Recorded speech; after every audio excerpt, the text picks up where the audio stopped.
Hello, everybody. Sorry for the delayed start. We had some webcam recognition permission issues, but we are here. Hello, everybody. Welcome to the October edition of Subscriber Appreciation Day, which every month or so I try to grab some of the cool people that my platform gives me access to and bring them so that they can talk about the cool stuff that they're up to, get good ideas, and you guys get a chance to interact. So hello, welcome. Today, this is a guest I'm very excited to have. Shannon Strucci is a YouTuber, video essayist, podcaster, I think? Podcast, yes, frequent. I haven't done my own, but I've been on a bunch of them. There you go. Who does several film reviews, game reviews, and has gotten quite a lot of notoriety as of late for a video essay epic, I would have to call, on the nature of parasocial relationships. And the only other person I think besides me who would love the idea of a 48-minute video on the analysis of Bo Burnham's repeat stuff. Mm-hmm. Yeah, it was around that long. It was definitely over 40 minutes long. I love it. I love it. So, yeah. Please introduce yourself. Tell us a bit about what you do. Thank you for having me on. Yeah, I had a YouTube channel for going on 4 years. I do the video essays, like you said, and the reviews. I also do short comedy and horror films. And locally, I panel at conventions like DragonCon and other conventions to talk about like film and horror. And I also do short comedy and horror films and show those at film festivals. So I do a lot of different stuff. Mostly the video essays are what get the views and what people are usually interested in, but I like doing a lot of different work. Nice. Yeah, I think I have a friend who just last week, because we play our D&D games on Wednesdays, and so last Wednesday was Halloween, and we talked about how there was a strong relationship between horror and comedy and how they are very similar in very interesting ways. They are, and it's like writing that fine line is more fun to me, I think, versus just edit, because I mostly edit.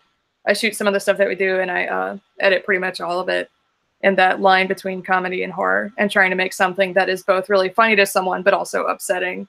I enjoy doing that a lot. Although the best stuff that we've done since we've been showing it at festivals, it's not on YouTube, so I can't really even promote it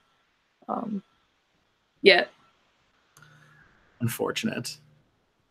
Yeah, actually, I feel like I'm a little robotic because I just came out of like an entire day living. Oh. Sorry, there go the dogs. Hopefully they'll go outside and stop. I spent a full day in premiere working on a freelance project, so I'm like in that zone. Mm-hmm. So I gotta come out of it. Oh man, so let's talk a little bit about because Fake Friends has really taken off for you, right? It's like a big deal.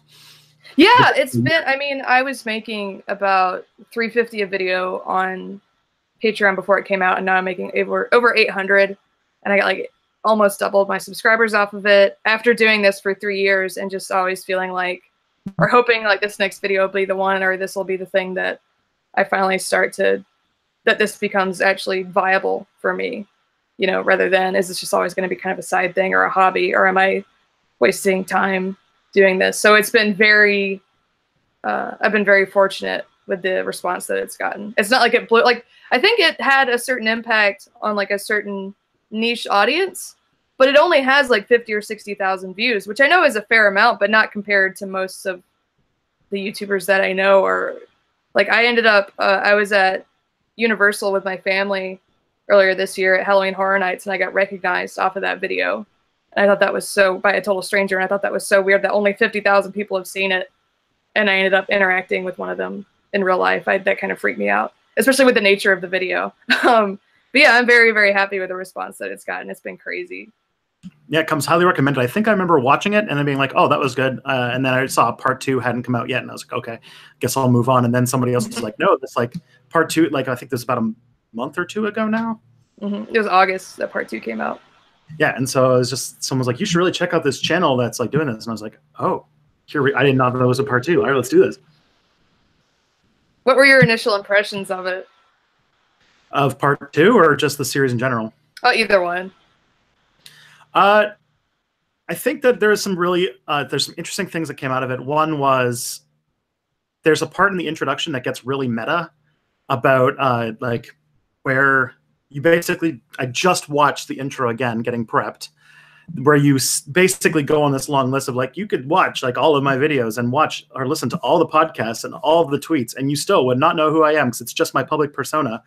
And it's like, this is a part where it's like, oh boy, this is like, I could tell when you were saying that. I remember the first time I watched it too, and you were saying that, I was like, oh crap, that's what my brain is naturally gravitating towards doing, and you're just like active rejection of it. I'm like, oh shit.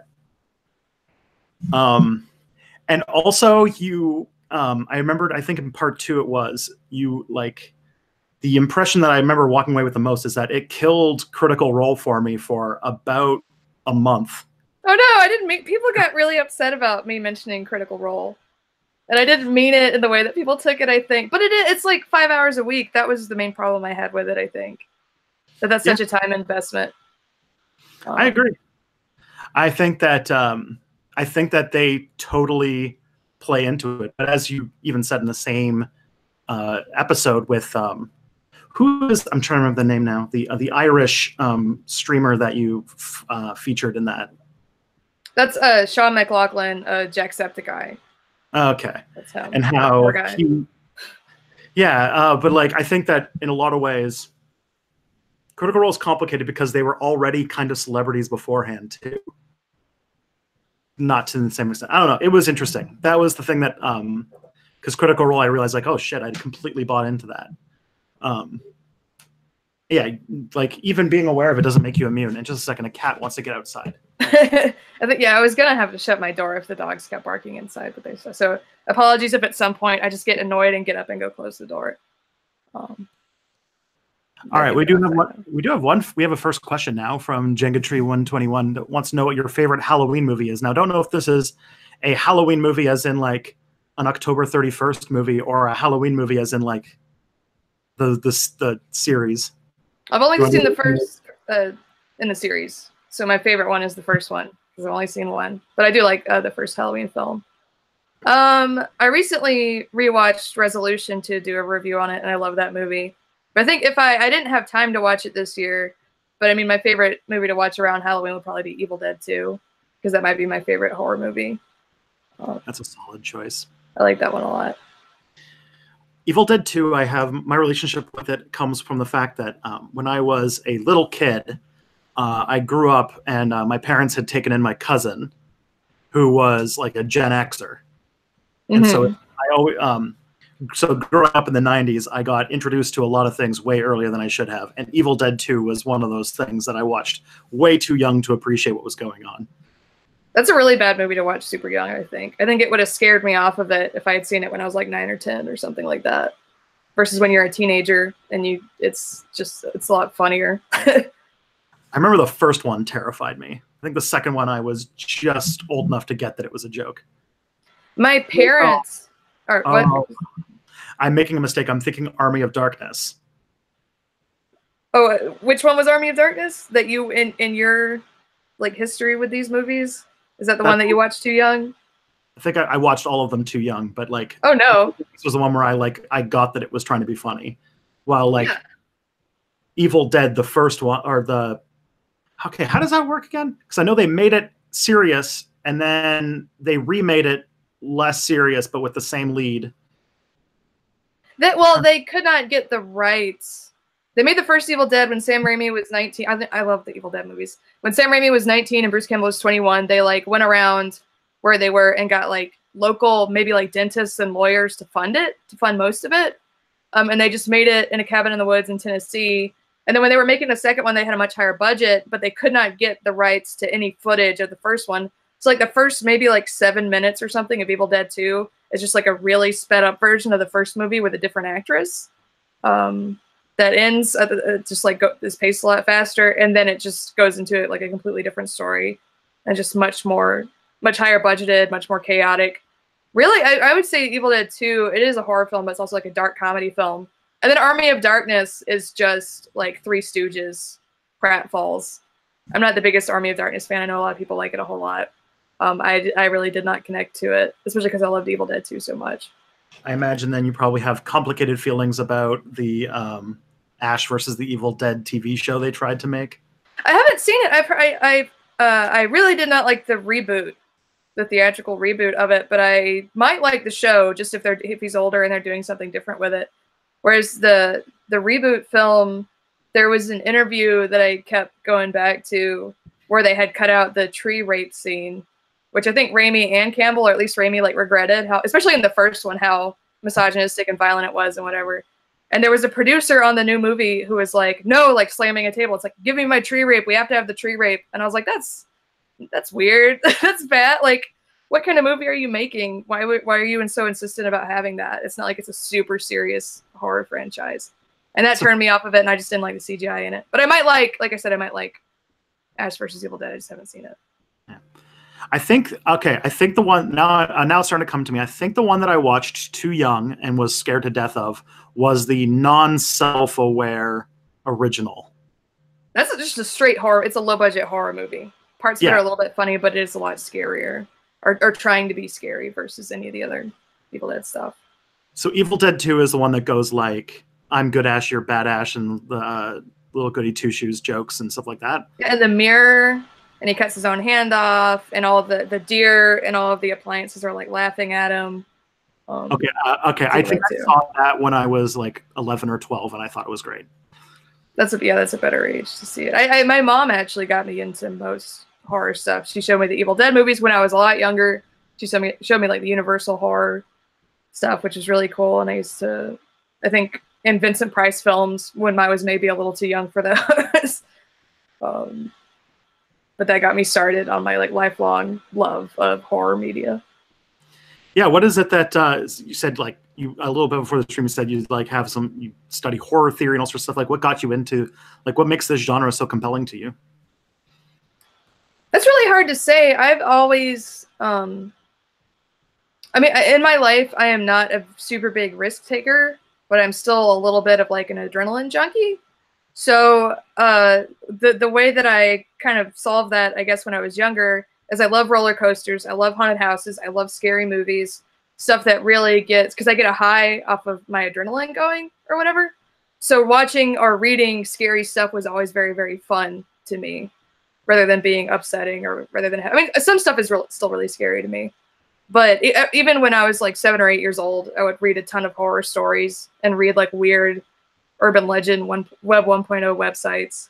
And as I got older, I watched a ton of horror movies. Then when I was in college, I was able to study horror a little bit and kind of learn more about it from the academic side and understand it a little bit better. And I think too, I talk about this in my Hereditary review. As I got older, when I was like 14, a bunch of my relatives died, and it was a very like weird, traumatic time. And I think horror films have let me, and a lot of other people who've been through trauma, kind of interface with it in a safe way, I guess. It's kind of hard to explain. So it was like that even before then. But I think it's meant even more to me as I've gotten older. Cool. Yeah, because like I know that it seems like, at least to me, everybody who I know who like is really into movies, like not just like, I mean, everybody's into movies, but people who are like really into film in general, horror always seems to be right up with their favorites. And it seems like it's like appreciation of so bad it's good films. It seems like these are like things that like people who are really into film gravitate towards really liking, and it's really interesting. I think there might be some sort of film geek aspect to it. I think so too. Well, especially with stuff. I think the majority of my favorite bad movies are horror films. Not all of them. I do like Neil Breen's films. I think they're really interesting. But something like Things or like Troll 2, I think horror just a lot of the time is so low budgeted, and people aren't as concerned. People who are funding horror movies aren't necessarily as concerned with what critics think. So that it allows them often to be more subversive, or to be stranger, or to just be kind of fun and terrible and weird. So I think horror, more than any other genre, has the potential to tap into what is taboo, or what is what people might be forbidden from talking about in other genres, or can be a subversive way to be sympathetic towards marginalized groups or stuff like that. Sorry, it's a lot to talk about, I guess, or to try to talk about coherently. That's all good. Yeah, I spend a lot of time with Thought Slime. Him and I are buddies in the real world, the meat space, and he's a really big fan of. You were just saying Neil Breen, and he was telling us to check that out next. Oh no! I just got introduced to like The Room and like the performance of like the midnight screening of The Room, and he was just like, "Oh, if you like that, then the next level of the addiction to those is going to a Neil Breen film." Neil Breen, like Tommy Wiseau made The Room and then has been cashing in on it for like 20 years. Neil Breen has something within him where he is a filmmaker and he has to keep making films. They're mostly, so he did some Kickstarters, they're mostly self-funded, and he's a complete maniac. He is so scary and weird. I thought about DMing him and trying to get him to come to Atlanta and trying to help set it up, but then I was like, I don't want to know Neil Breen. I don't want to talk to him. Oh, jeez. It's very, especially as the films go on, he's like, and this isn't a spoiler, this is at the outset of him, he's either like a genius hacker, famous novelist person who's trying to overthrow the government, or he's like a space AI Jesus.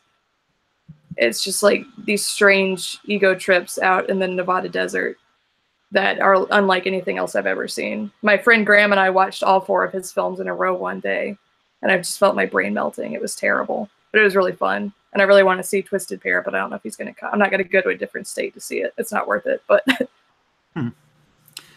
That's good. I think I need to learn to appreciate movies more. I don't think I did very much. Are you not a big film person, or? I sometimes I think I am, but like I don't know. Like I honestly go to the movies maybe once a year. It's really strange, but that's more of a me being broke and living in a big city thing. Mm-hmm. But it's a thing like I had like the people who are really into it. Like I had a friend in when I was doing my MA who, on an average day, watched 2 movies a day, and I was just like, how does he do that? He could also like read a book in a week. He was a very weird dude. I can't do that. I think I don't know if I have like ADD or what it is. I have a lot of trouble sticking with stuff or paying attention to stuff unless I'm really into it, or even starting a movie and sticking through it. I'm a lot better if I sit down at a TV and put a movie on versus on my PC where I'll get distracted really fast. So that plus being busy, going to conventions and doing film festivals and making all these videos, I don't really have as much time as I used to watch stuff. And just having a more active social life and everything like that. I think if I could set like a perfect schedule, I'd watch 2 or 3 movies a week, but not like 2 a day or 1 a day. I think that's too much time spent on movies, and I want like a little more breathing room, I guess, in between them, or have time for like TV shows and video games and comic books and other stuff that I enjoy. Yeah, fair enough. I think we're starting to get into a routine of 1 movie a week, but I'm introducing my wife to new movies because she didn't watch a whole lot, and so like yesterday we did Dogma. Oh, I haven't seen Dogma, but the Kevin Smith film. Yeah. How did she like it? I know what happened. I know some of the stuff that happens in it. I've seen a lot of his earlier stuff, but she basically said it's a 67% on Rotten Tomatoes, and that feels just about right. Well, that's not, that's not. Sorry, the dogs are in here.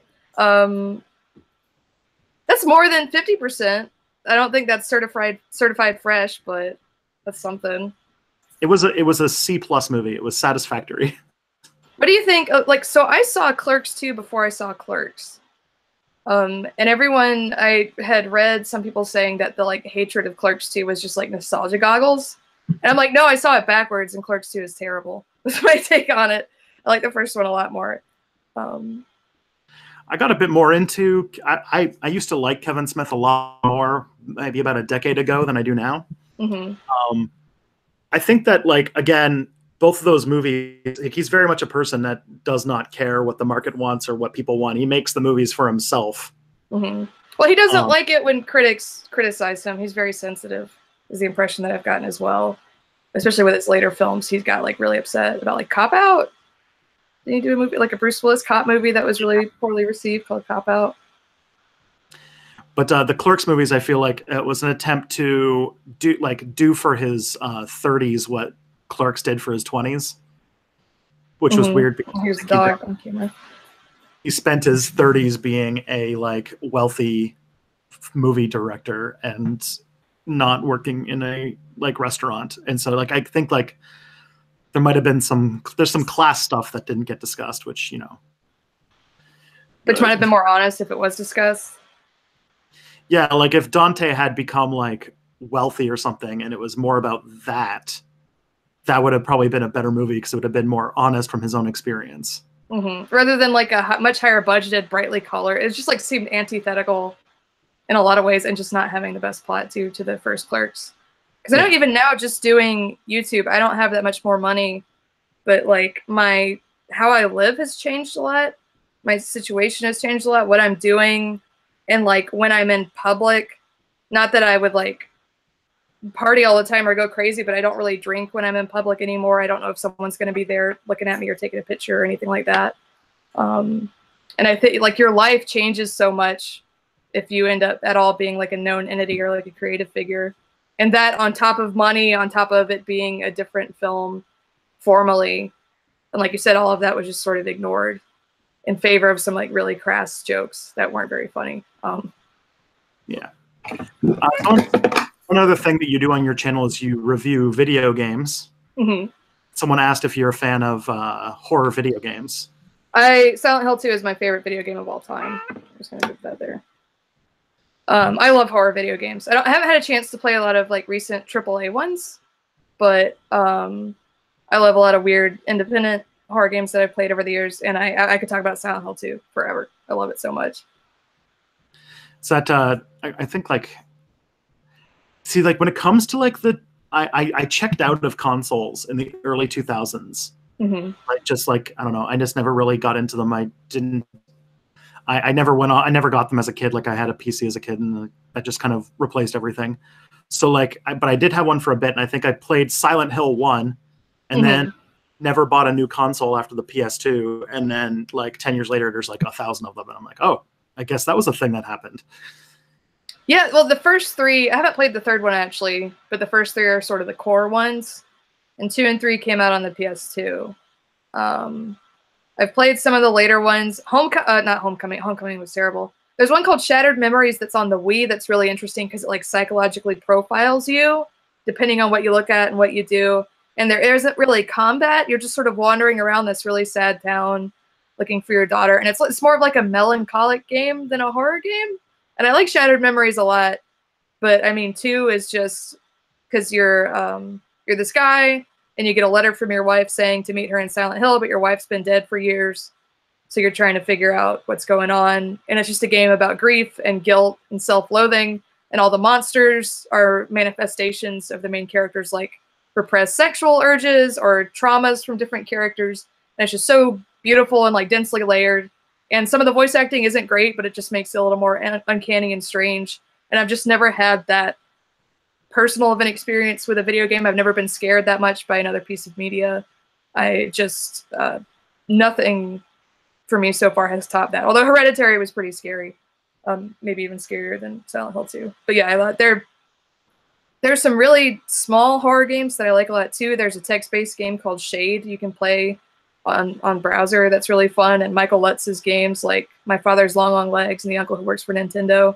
There's also a freeware game called Aversion that's really good. I just wanted to get recommendations. If that person was like looking for recommendations, those are games that are not as well known as the Silent Hill franchise that I think are really good.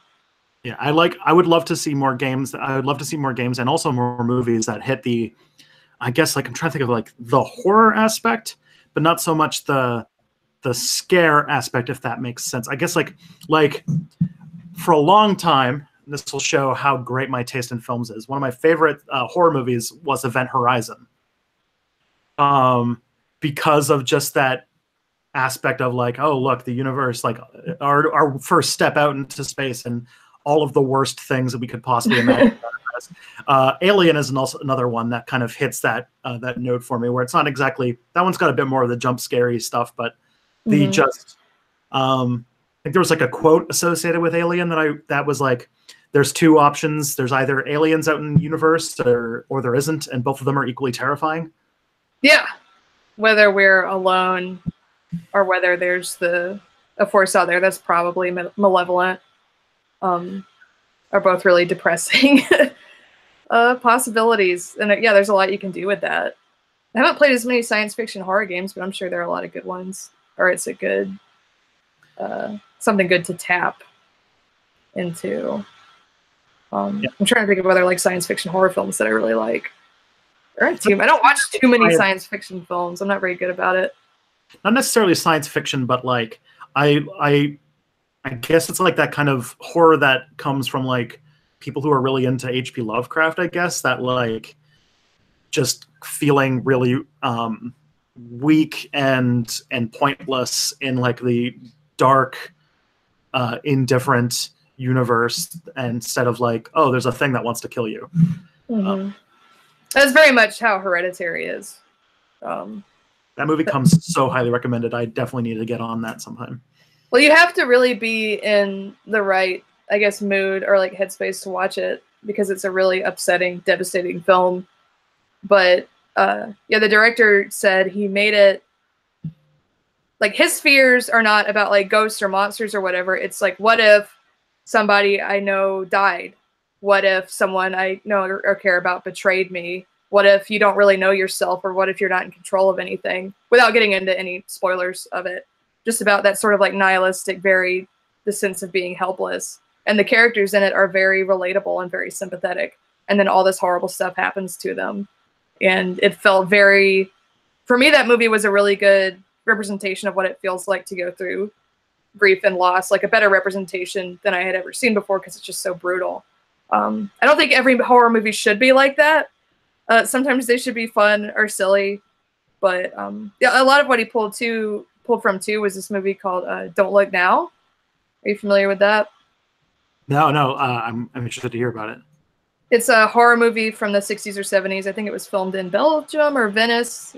Those are very different places, but I don't remember. And it stars Donald Sutherland, and it's this family and their daughter at the beginning of the movie drowns, and they're in this, like, they're on vacation or whatever in the city, and they keep seeing their daughter or some kind of specter or something. You don't really know what it is. And it's just a very intense horror movie about grief that's very upsetting as well. It's really very moody. Yeah. That I like a lot. Another scare that kind of hits that note that I'm talking about too is, have you watched the Black Mirror series? Yes, I haven't seen the newest season or the newest seasons, but I've watched a bunch of it. Okay, it's the and this one I think spooked out a lot of people. But this one like gave me nightmares. Is that very last shot in the Christmas special? Oh. And just the concept of what that means just terrified me to no end. Mm-hmm. Of like, without getting, yeah, I guess we can't without getting into spoilers, because I did see the Christmas special. The whole Christmas special is very upsetting. Yeah, I guess like John Hamm's character is a real jerk in that. Yeah, the main thing I guess I could say is that episode is about how AI, like computers, process time in different ways than people do, and that can be abused. Yeah, and even if an AI isn't necessarily a person, you should have some sort of empathy for them or stuff like that. Yeah, some Black Mirror episodes I really, really love, and then some I think are very silly. And I've been bad about catching back up to it. I really like White Bear, about sort of like mob retaliation or mob violence. That's another one I don't really want to talk about it in specifics because I don't want to spoil it for people. Oh, yes. Now I remember that. There's the finale of, not the most recent season, but the one before that kind of hits on that as well. What was it called? Because I can look up. I don't know if I haven't seen the newest season. I don't know if I've seen the one before that either. It has to do with, I mean, the premise is pretty quick, but like it's that a hashtag shows up that that people can nominate names, and basically at the end of every day, the person whose name shows up the most on that hashtag gets killed. Well, I have not seen that one. Okay. It's supposed to be like, it's kind of like on mob justice. I think that I think Charlie Booker has a thing about that. Yeah, I think that's a repeated thing in Black Mirror. Yeah, that's sort of how Twitter is. That's how Twitter feels like every day. Like, who are we dunking on today? And a lot of people deserve it, but then a lot of people don't. That's one of the main, like, people in on YouTube or in podcasting or who do film stuff are usually that I would follow are usually fairly far left. But one thing I will very quickly unfollow someone for is if, say, someone says something mildly critical of them and then they quote tweet it to try to get their thousands and thousands of followers to attack that person. I think that's like the stupidest, most like you're a big baby on the internet. You have all of this notoriety and you're just using it to bully people online who disagree with you. Yes. Yeah. I hate that so much that people do that. We definitely should talk about the power differential that comes from having an audience, because that is, oh yeah, I'm gonna write that down on like a list of things to get into.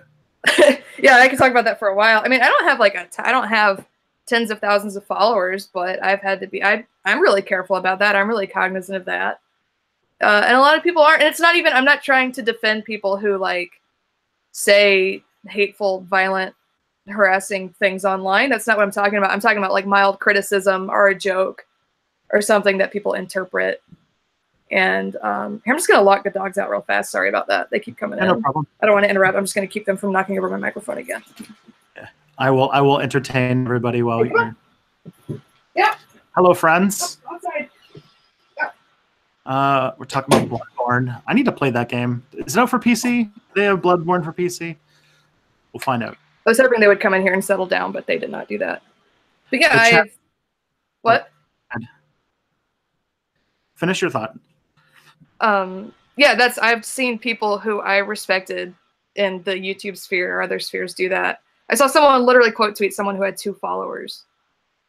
Jeez. I was like, why are you doing this? I'm not going to say who the person was, but I just thought that. I was like, that person probably made that account to bother you. And they, they succeeded. Why don't you just mute them? I'm definitely a person who is just a mute and forget about it for most things like that. Mm-hmm. Either way, some people in the chat have been talking about Blood-Borne. Do you have any opinions? I haven't played any of the Souls games. I don't really have... I mean, my relatives have more recent consoles. I don't really have the money to buy... I guess... Are the Souls games out on PC now that I have a PC? I just asked, and no, it's just PS4 only. Yeah, I don't have a PS4. My cousin has a Switch, so I played some Switch games. I would like to play them. I think I would enjoy them a lot. I think I would enjoy that style of gameplay and that level of difficulty, but I've never touched them, so I don't have any opinions on them. Yeah, my only experience with Blood-Borne is H Bomber Guy's video about it, and then also the first time I met, or the first time I got into Dan Olsen content is while he was Twitch streaming Blood-Borne. And so I watched him play it. And that was the first time I ever found out. Like, I just found his channel and watched a bunch of stuff, and then I went and found out he was on Twitch and he was playing Blood-Borne. So that's like my only experience. Was he speedrunning, or was he just playing? Because I know Dan speedruns stuff a lot. No, he was just screwing around. This was like the summer of 2016, I think, or 2015, something like that. So, like, I don't think he had gotten into speedrunning as much yet. All right. But yeah, let's talk a little bit about parasocial relationships, since now you're the internet expert on. Yeah. Which is very weird. I went looking. A couple of my friends were joking about whenever they're being weird, like internally, if they feel like they start to be weird about a figure that they follow, or if they start feeling a little like stalky or strange, like I pop up in their head, which is funny. Like my friend Tommy said something about me clanging pots and pans in their head or something. But then I saw a total stranger on Twitter. They didn't tag me, but I saw they were talking about, what was it? They're being weird, and then Shannon Strucci appears in my shower to tell me to stop. And I was like, that's kind of a weird thing to say. But just like feeling like my ideas or what I've said have some kind of presence in strangers' heads in that way, as like a kind of like nagging, like, don't be a weirdo. That's pretty strange in and of itself for me. I don't know if it's necessarily from the Fake Friends series, but like that's where I like.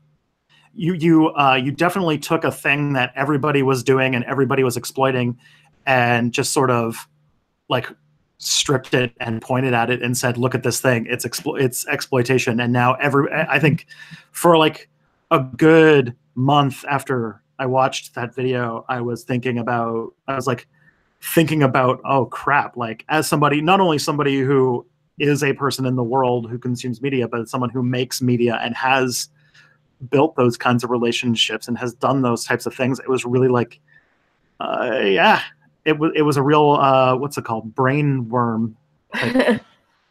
It's like once you get keyed onto it, you just start seeing it everywhere, and then it drives you crazy.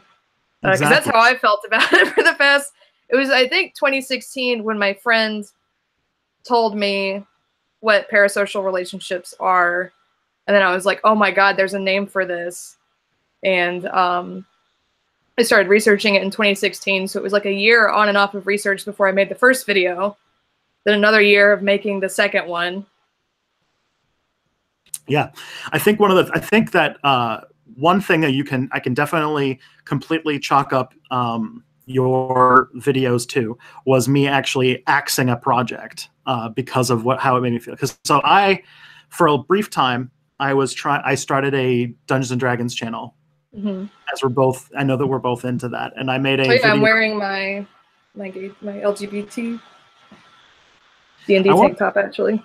I wanted to get that shirt because I live in like the gay village of Toronto, and also near the game store, and I feel like it's the only place I could. That would have been perfect. Sorry to interrupt. I'm just happy that I'm wearing my LGBT D&D tank top that I got. On a semi-regular basis, I actually run into people wearing that shirt because I live literally at this around this area that has like the one gaming store in downtown Toronto and also the game village, and they're fairly close, and so it's like the perfect place for it to show up.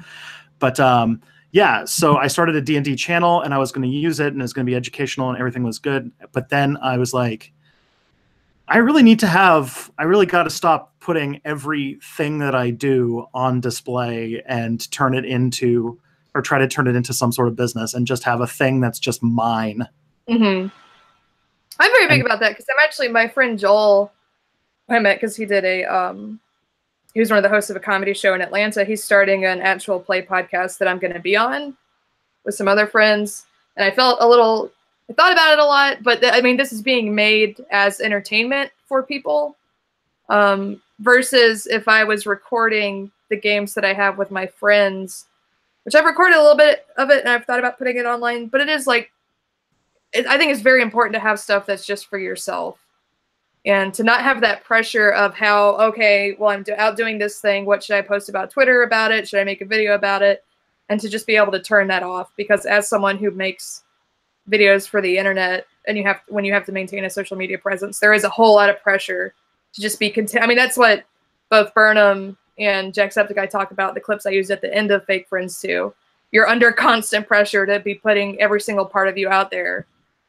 And it's a lot healthier to sort of learn where you want to draw that line. Because I don't think there's anything inherently bad about recording D&D and putting it up. But if, as you said, you're like, well, maybe this needs to be for me instead. Why am I doing this? Why do I feel like I need an audience for this? And kind of questioning that, I think, is really important. But the whole internet is just wanting you to put everything out and just wanting to like suck everything out of you. So you have to actively fight it, I think. Yeah.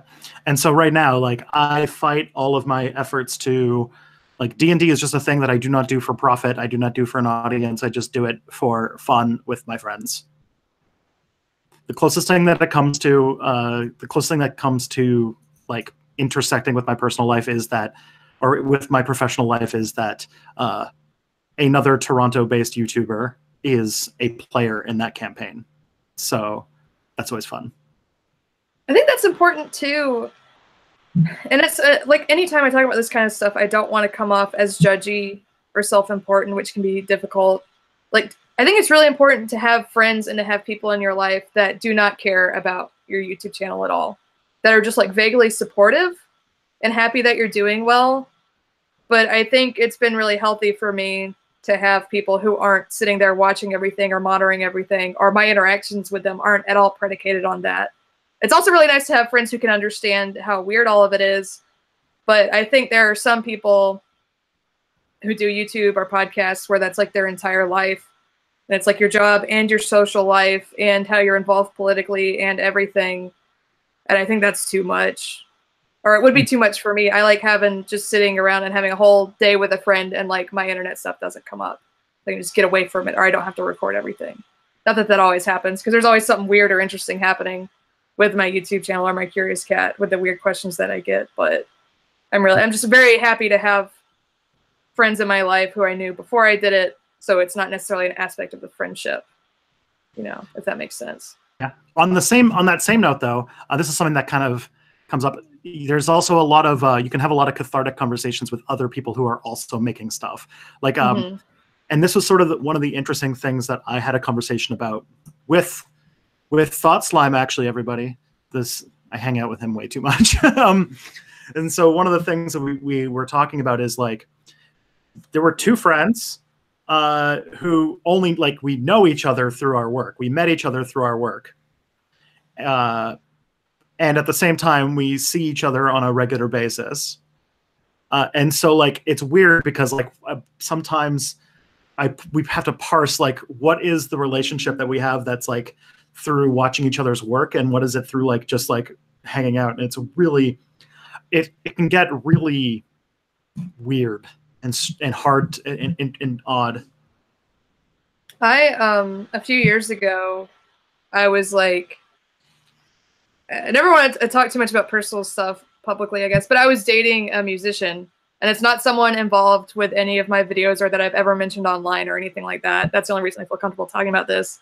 I remember at one point I was reading an interview that he did, and he called me on the phone, and it was like the real him was interrupting this interview. But I was like, part of me was like, oh, I wanted to finish reading this interview. And I was like, why do I care about an interview? I have the real person on the phone. And I felt just like weird and disgusted with myself, and that sort of like person versus manufactured persona thing or anything like that is so weird.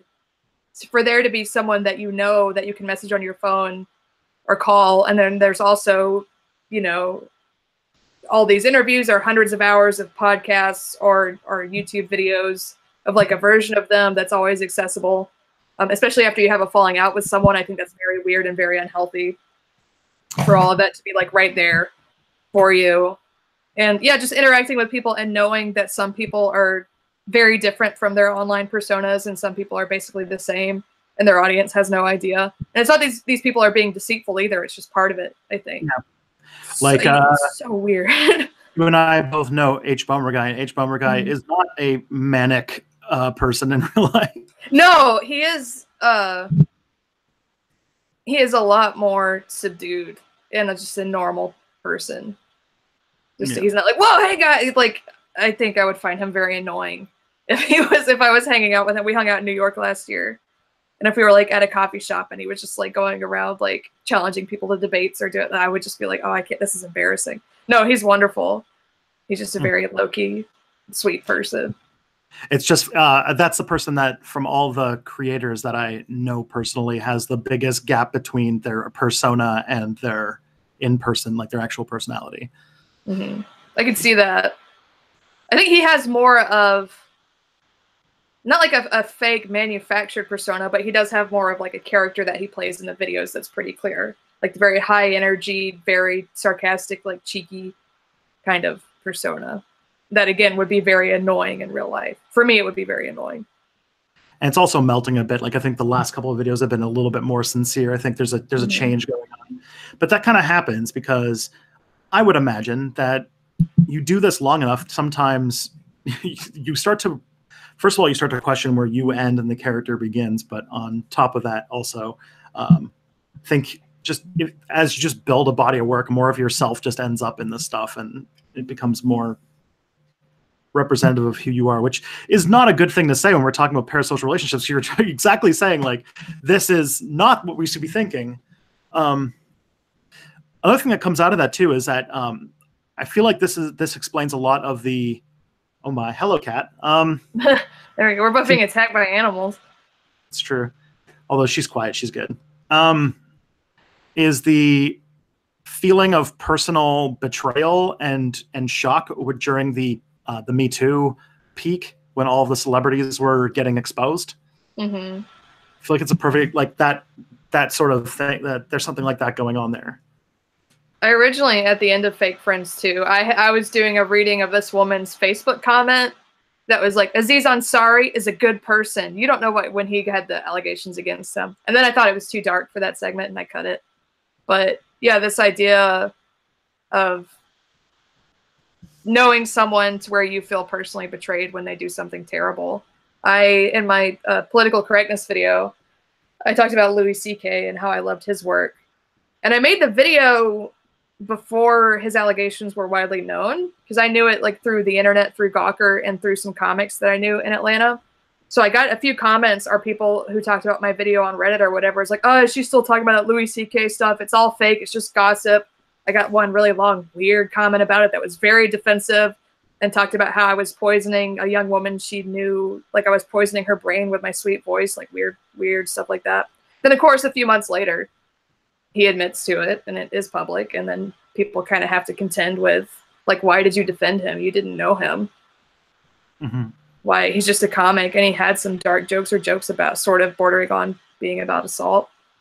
I think that was the only time I really felt, because I mean, I found that out a while before Me Too happened, and that did upset me because I really liked his show, and especially being so into the research of parasocial relationships now, I don't really feel that way anymore because I put more, I guess, walls up when I'm watching someone, and I try to make less assumptions about what kind of person they actually are. Dang. Yeah, I can understand why that would happen. Yeah.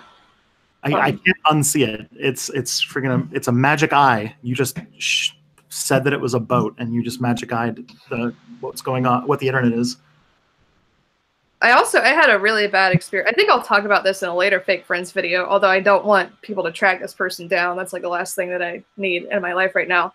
But when I was a teenager, when I was like 15, 16, 17, I became really good friends with this man who was like in his late 30s, who worked in television. And you can kind of imagine where this is going. He got really, really weird. I really looked up to him and his work, and we got really close, and we talked like every single day.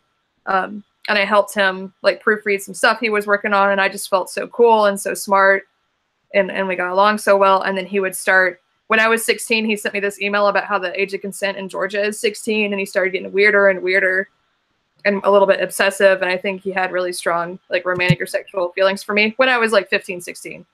So at a certain point, it got to be too much, and I told him we couldn't be friends anymore. And then like the TV shows he had worked on, I could not watch anymore. And that was my really, I think this maybe primed me for all of this other stuff, because it was really like, wow, just because someone does really cool art or I'm a fan of them does not mean that they're a good person, or that I need them in my life, or that they're any better than anyone else. Like why would I have been so, because if it was just a random, like almost 40-year-old man, I never would have talked to him. But we had stuff in common, and I just loved talking to him. And then over time, it was like, oh, this guy's pathetic and weird and creepy. And the John Kay stuff that came out reminded me of him. And it was like, if I had been way more into him or naive, like would that stuff have happened? I know that's really dark for a live stream, but that's something that I have not talked about at all in the videos that has also informed me of like, people who are a fan of his stuff, you don't know what kind of person these people are or how they would treat, you know, a vulnerable person that is a fan of theirs. You have no idea. So don't pretend that you know it. Yeah, that's like I said, a really weird, dark, personal anecdote about it. But I think that made me more suspicious of all this through all of my 20s, rather than getting super into it. Which is, I mean, obviously you pursued a career in media, so I imagine that helped you out quite a bit. Yeah. Now you've made a video essay about this, but I guess it's such a good follow-up about like the consuming of media of problematic people, and when you should and when you shouldn't, and et cetera, et cetera. Do you have like, what's kind of your philosophy on that? I would say the number one thing is don't give people money.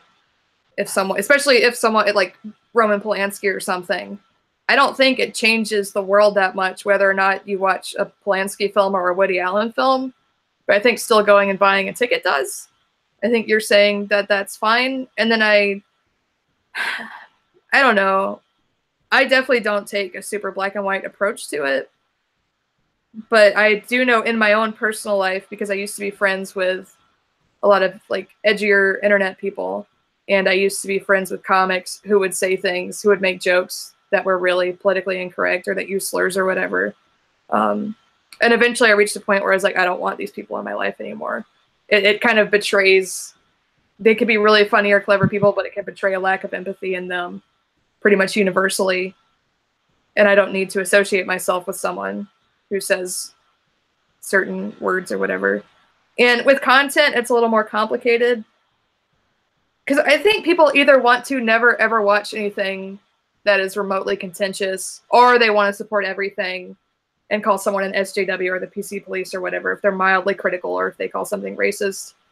And with the, I mean, it's hard for me to articulate the same stuff I articulated in a 35-minute video. Yeah. But I think it's just trying to, one, if you are a comic or someone who has a platform, to take responsibility for what you're doing and the impact of it, that if you make certain jokes, they might actively harm someone, and just try to navigate everything with empathy towards why people are upset or trying to understand the context of a joke. Because I think I will watch YouTube channels that a lot of my friends would never watch, like more edgelord stuff. And I think I can still get something out of it or learn something out of it about like creativity without, I'm not going to do the same things that these people do. And I would not want to be their friend or actively support them or give them money or anything. That sounds pretty legit. That's a big rambling thing, but it's so complicated and I don't want to misrepresent any of my feelings on it.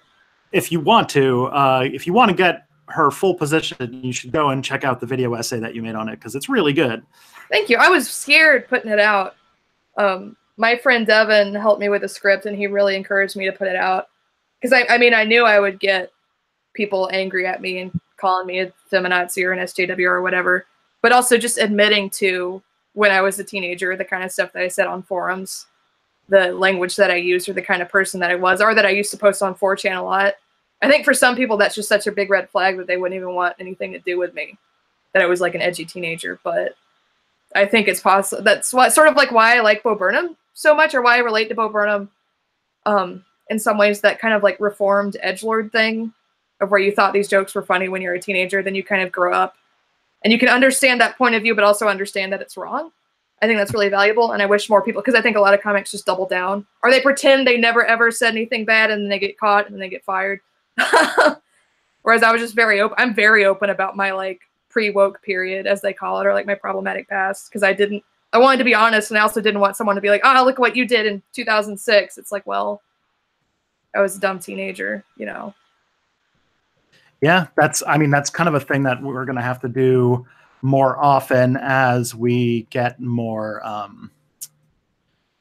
as more and more of our young life is put online. Like for me, I had a YouTube channel from the age of, geez, what year would that have been? I guess I would have been 18 until I was 25, and I shut that channel down and deleted it because I basically, no, I must have been like 26, 27, but I'm just linking the video real quick in the chat for everybody else.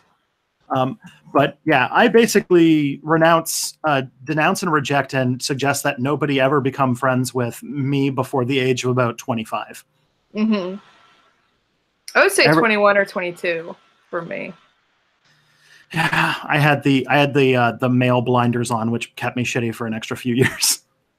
I think, I mean, I was always like socially progressive and an empathetic person, but I think whether it was a combination of I grew up in a pretty rough area, or a pretty like aggressive combative, going to a pretty aggressive combative school, and grew up online where I got bullied online a lot, and sort of figuring out how to get into these spaces that were really fun and really funny, like edgy online spaces, and feeling that approval and that kind of rush of like riffing with someone and being a little bit mean, but it's understood, that kind of thing. And a lot of my life has been kind of learning like, well, maybe that's not worth it. It's fun and you get a high off of it, and it can be really, really funny and very freeing and kind of like honest, but there's also like, it can be so harmful and people can use it as an excuse to be bigoted or to be cruel. And I think my first YouTube video was uploaded when I was like 14. And no, hopefully no one will ever find it. I will never. I wasn't even on YouTube when I was 14, and that's a good. Here, I'll look it up right now. I won't say what it is, but I'll see how old I was when it went up, because I know how to find it.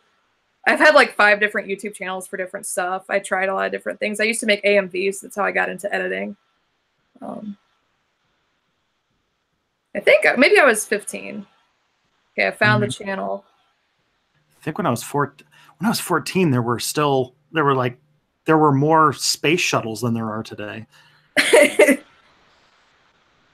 Where is it? Where is it? Well, okay, this first one, I'm trying to make sure it doesn't pick up on the mic. Yeah, I had just turned 15. Oh, geez. So that's very long, well over a decade ago.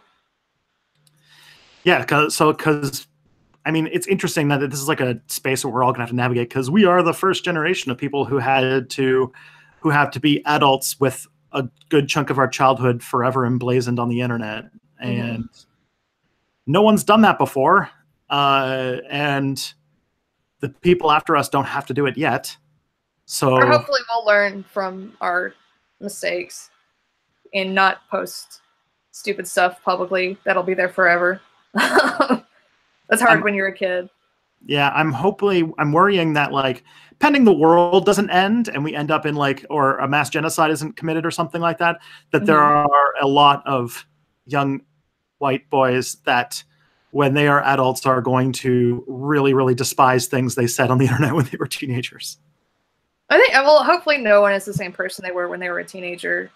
And especially if you're in, not to excuse, say, like, I don't even want to say the words that I said. I don't know what, like, I don't want to say these words on your stream, but like certain words that when you're a teenager are just funny, or you're like, well, it doesn't mean the same thing it means, you know, I'm not using it against those people. And you get in that community, again, not to excuse it, but I think all the people that I hung out with online in those communities, apart from the ones that we completely like pushed out because they were awful, bully sociopaths, none of us talk like that anymore. I think everyone's embarrassed about it because it's just part of growing up. And again, the way that I've handled it is I've just been, not that I've like posted screenshots of the terrible stuff I've said, but I've just been very honest about it. And if people think that, you know, people don't actually change, or that should haunt someone forever, then that's their prerogative. But I can't go back in time. I can't change who I was when I was 17. I was also really like isolated and traumatized, and these communities were like the only friends that I had. Again, not to excuse it, but I can't change it. I never like bullied people or told people to kill themselves or did anything like really, really that I would say is really terrible, or never posted like hate speech. Which I think there's stuff like that should follow people, but I don't know, it's really complicated, and I think it should be a case by case kind of thing. Yeah, makes sense. Yeah, I still, like, sometimes, and I think everybody does this, will have like audible sighs just because I randomly thought about something that I did like 15 years ago, and just like, oh God. Uh-oh. I think every generation does. It's just that ours is, you know, publicly archived forever. It's something I am happy with, though. I mean, there are people I've known online since 2005. And I mean, I was like a little semi-edgelord, but I don't think I was like a terrible person. I wasn't like a bully, and I'm still friends with a lot of those people. And a lot of them have moved on to do really cool stuff, or still been really nice, supportive friends in my life. And I was completely anonymous when I said all that.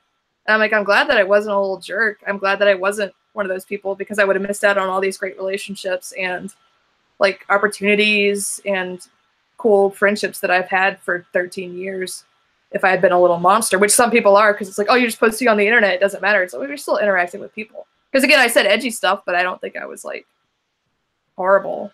And there are people, there's someone that I remember who's like a big person in the One Piece fandom, which I've been in for years, that we got into a very public altercation in like 2008. That was kind of bad. And I'm like, I remember that, which is weird. I'm not like holding a grudge about it, but I'm like, I don't think he remembers who I am, but it's like, I was just some little anonymous person on the forum. I was like, man, I remember when you were a real jerk to me when I was a teenager. Because people don't go away, and people real life or online do remember stuff like that. Mm-hmm. But it's weird to think that both of us are still around 10 years later, almost over 10 years later. Yeah. I also think that there's a lot of people who were very online I'd say about 13 years ago, who have become all of the internet creatives because they just stuck with it.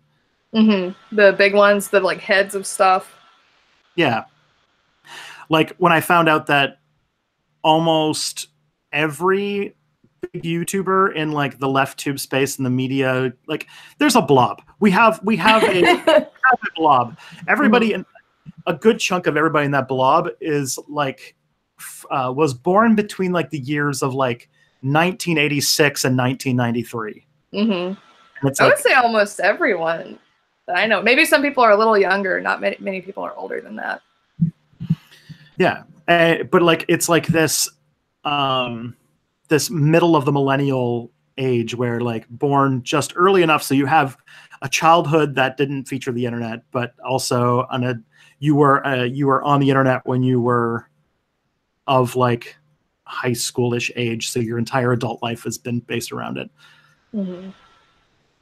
I think I was on the internet early. I probably was on the internet like 1996 or 1997, on like my dad's work laptop. Which, I mean, that's not super early, but considering I was in like elementary school, I was very young. I was posted on Neopets and Gaia Online and DeviantArt, and then LiveJournal, and then forums.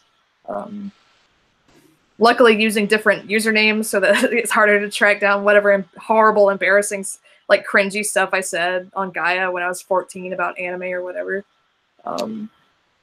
Now, I think I have a weird perspective on it because I took an internet sabbatical for 3 years. Wow, I couldn't do that. Okay, it wasn't like a clean internet sabbatical, but what happened was when I went and did my bachelor's, I went to another city, another province that speaks a different language, and I lived in a dorm room on a campus that had about 2,000 students, and the internet had a transfer cap of 1 gigabyte a week. Oh my God. Yeah. So for those 3 years, I didn't follow YouTube. And this was around 2010. So I remembered because and I'm glad I did it because I left YouTube around the time when I started getting pissed off at people because of how it was basically the birth of the manosphere. The elevator gate debacle was going down just as I like stopped doing the internet, and I thought that it was really dumb. And I was just like, this is a dumb thing for people to get. This is a very misogynistic thing to make a huge deal about. Like Rebecca Watson was right, and then I kind of disappeared, and then I came back, and I was like, wow, all of those people are Nazis now. That's interesting. Yeah, it's so crazy watching all of that happen and the radicalization of these people who started out just being like, Christianity's dumb, and that was their whole thing. That was their whole like ethos, or like hating, or like then like Islamophobia, and then it got more and more misogynistic, and then it was so weird watching the rise of like the alt-light YouTube or the anti-SJW YouTube, and also the rise of LeftTube stuff, which is very recent, or feels very, not that, I mean, some of the people like Lindsay Ellis and them have been doing videos forever, but yeah. But I came back from I came back to the internet around when Gamergate started taking off. So like I was like, oh, a lot has happened. I'm glad that I wasn't making videos during Gamergate.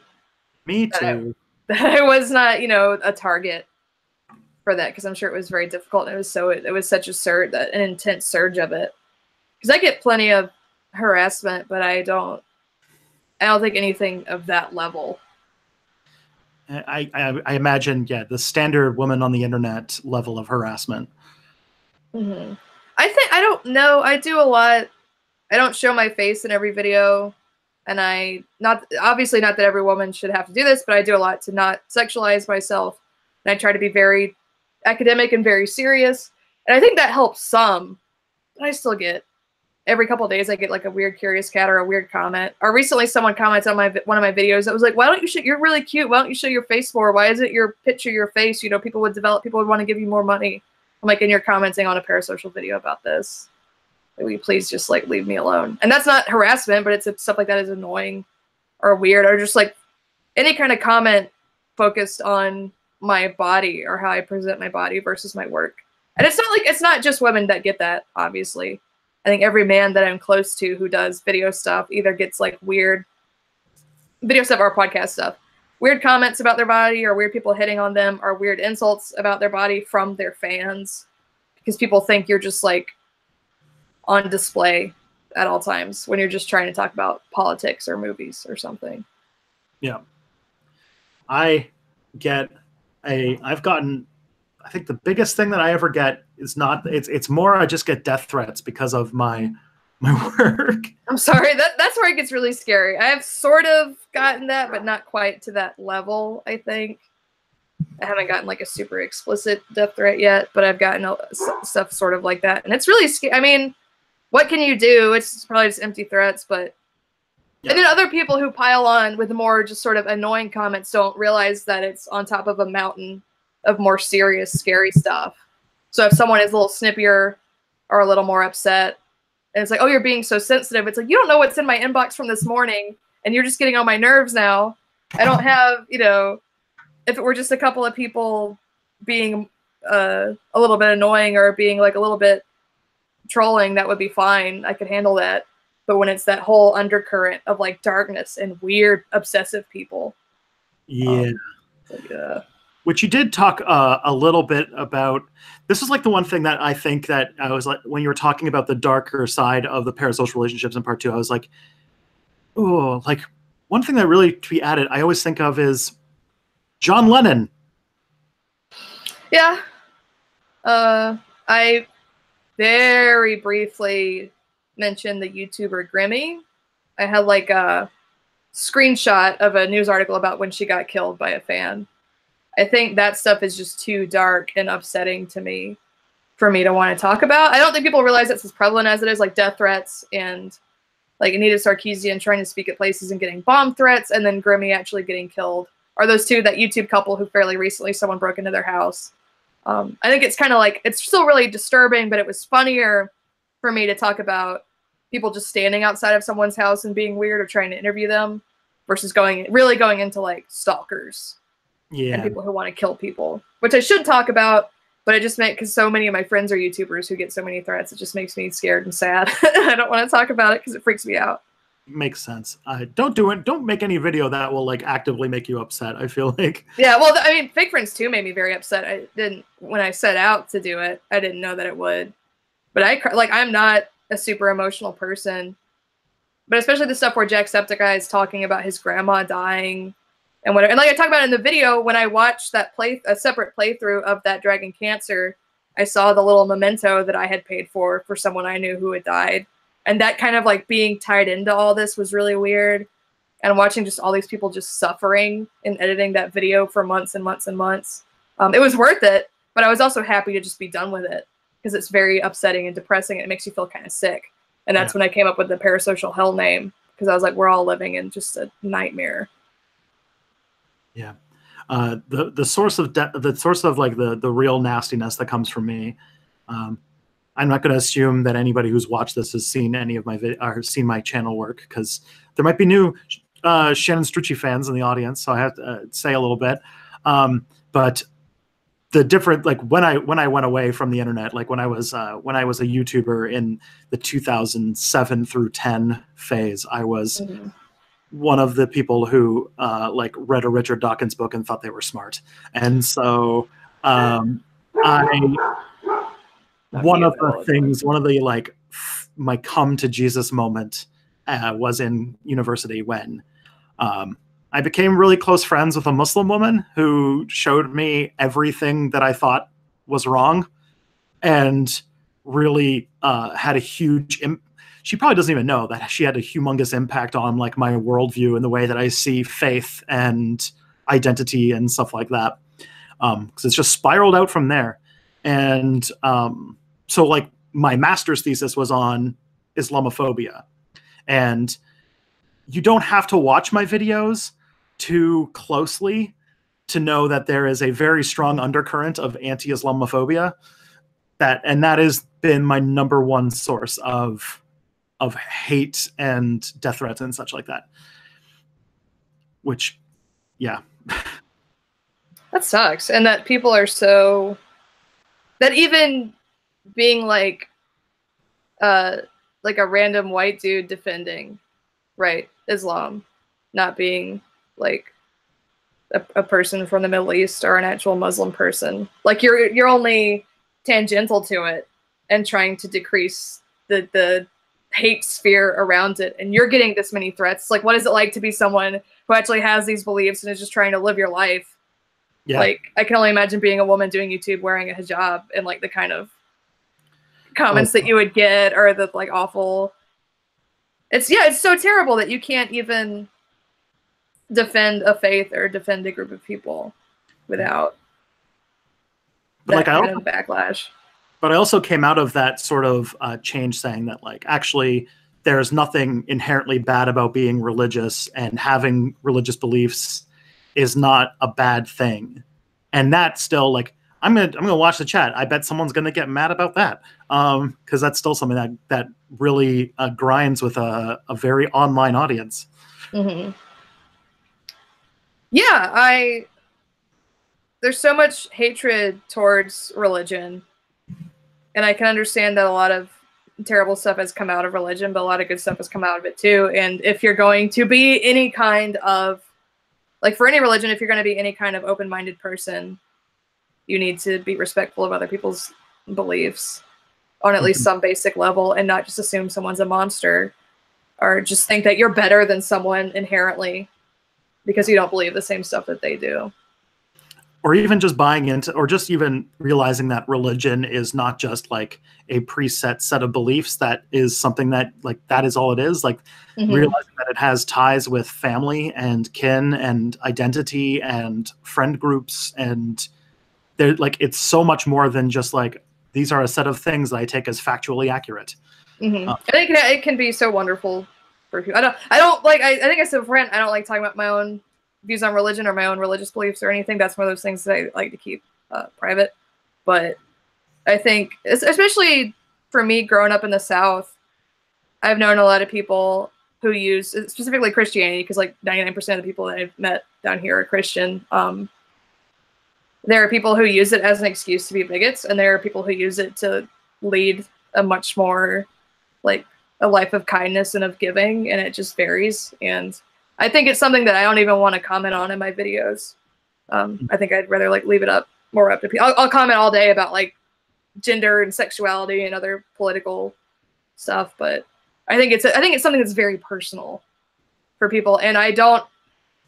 Just the same way as I would not want to be around someone who was like a super religious bigot who like hated trans people or whatever. I would not want to be around like a hardcore atheist who thought anyone who was religious was stupid, because they're just the most obnoxious people in the world.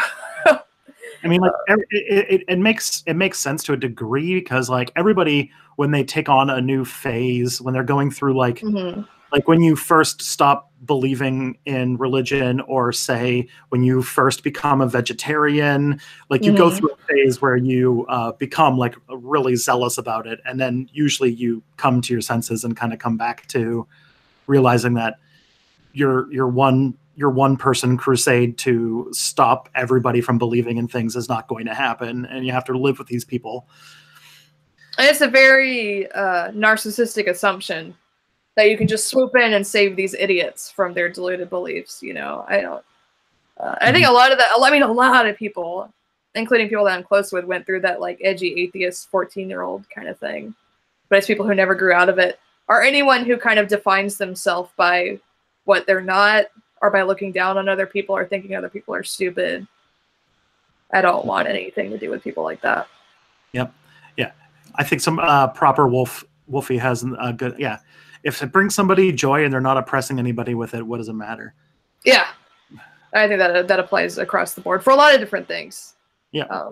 Because it's like some people on the left will be so open about anything to do with like sexuality, like any aspect of that, you know, and which I am too, like talking about like not, I don't want to get super adult in your channel, but like more adult stuff there, versus other stuff they'll be way harsher and more judgmental, when it should just be overall. I think an ethos should be, if this is not oppressing or hurting anyone or violating anyone's like rights as a human being to like exist, then like who cares? That's not really what I want to spend my time on thinking about.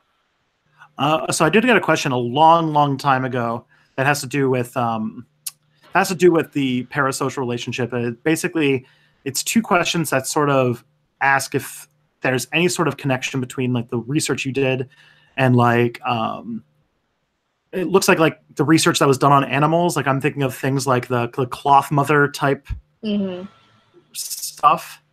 I guess like I guess we should just go with the actual question. Like, what was the point with all that stuff involving animals getting obsessed with inanimate objects? Well, the Harry Harlow monkey experiments were to see where attachment comes from. They were trying to study human attachment, but you couldn't do that but you can't do that to a human. So it's like I think their assumptions might have been a baby is attached to the mother because the mother feeds the baby. It takes care of the baby, like the milk, like feeding. Whereas the experiment showed that the baby cares a lot more about the cloth and the solace and the comfort and will only run to the creepy wire mother when it's like starving. And it was hugely psychologically damaging to all the monkeys. But like when they had this like, I did not use this footage, but there's this horrific machine that they made with like fake teeth and like big eyes to scare the baby monkeys. And they would always run for the cloth mother, not the wire mother. And it was about attachment. And I think because I haven't gone back and read through the entire study in a long time. I'm sure I learned about it in college or whatever. But and for me, it was kind of what Matt Christman had said about politicians sort of functioning in that way, or thinking of the Harry Harlow experiments in context of parasocial relationships. I had not before. I think it was another good thing for me or something valuable for me to incorporate in the video. Mm-hmm. I should actually mention that I did try to reach out to Matt Christman to have him come on this. Didn't happen, but man, that would have been a history gestalt. Oh yeah, he is a monster. That dude knows everything. That's why I am not. I'm glad you're not asking me a ton of history questions because that is definitely a weak spot of mine, which is an excuse for me to watch more of your videos and learn more. You know, if it's not your bag, it's not your bag. But sure. You know, but like Matt Christman, by the way, is like the history for everybody out there. He's like the history nerd on Chapo Trap House. And I mean, I think that I could reasonably say, I know that like this sounds so conceited, but I can reasonably say with the like stuff that I've done that I can consider myself an expert on US history. Still, that guy knows way more about US labor history than I could possibly. No, he's brilliant. And he's very funny, yes, too, which helps, and very online. I have a friend of mine, the same friend who reads like a book a week and watches 2 movies a day, and we were like, we should start Chapo North because I was basically Matt Christman and he was basically Felix Biederman, and is like, that's all you need, really. No, I like everybody. I like all the Chapos bring something different to the table. But those are my 2 favorites. Matt Christman is not a YouTuber. Matt Christman is a podcaster at Chapo Trap House, which is a very good podcast that you should listen to. His Twitter handle is @Cushbomb. He's very, very funny on Twitter. There was something about him. There was some tweet he had about throwing a rotisserie chicken at Kroger. I can't remember what it was, but I thought it was very funny. It had nothing to do with history. No, I like Chapo a lot. Chapo's pretty contentious. Yes. On the left for some of their word choice and some of their opinions, but I think I talk about them in the PC essay. I think they're wonderful. Yeah, I think they did something really good. They're not as sensitive in their language as I'd like them to be, and they're not as radical as I'd like them to be. But I do have to say, out of Chapo Trap House is one of those shows where I don't just want to listen to that episode every week. I kind of need to, because when you're like a leftist is surrounded by like in this world and with this news, that sometimes like it's just like you just need funny people to vent your frustrations for you. They're funny and irreverent people. They're not very gentle ever, especially when they first started out. Yeah, it's very, I don't want to say cathartic, because I mean, when you get catharsis, then you don't go out. You need to keep that fire in you to go out and do other stuff. But I really like Chapo. And that's one of those, like, with parasocial relationships, people form this idea of you and your opinions in their head. And then if you contradict that at all, they get very upset, which is something I've dealt with. Or people have gotten really, really mad at me about liking Chapo. Or like Felix like retweeted a link of mine and said that he liked my videos. And then I got this very angry message about it. That was like, well, that's great, but he says this word in his show and this and that. And it's like, what people want is they don't want necessarily want him to improve. They want me to cut off contact with anyone they've ever thought was problematic and live the exact same life that they want to live. And it's like, no. As Peter Coffin would say, that's called a validation gang. Oh, I need to watch more of his stuff too. Yeah, he did a video. He does talk about validation gangs, which are people who, like you have a bunch of people who are around to tell you that you're right and have you feel perpetually correct. Like you watch all of these, like if you're a right-leaning person, you watch all of these right-wing YouTubers and you get like constantly told that all of your like base instincts are correct. Nothing ever challenges you. And then if they slip up one little bit, like say, I think one of them was like anti-Brexit or something like that, then like everybody freaks out at them. Yep. So, and that was the thing too, not to like be braggy about it, but I know Felix, and it was very sweet of him to support me. They've mentioned me on the show before, which has been I appreciate that a lot. That's really cool.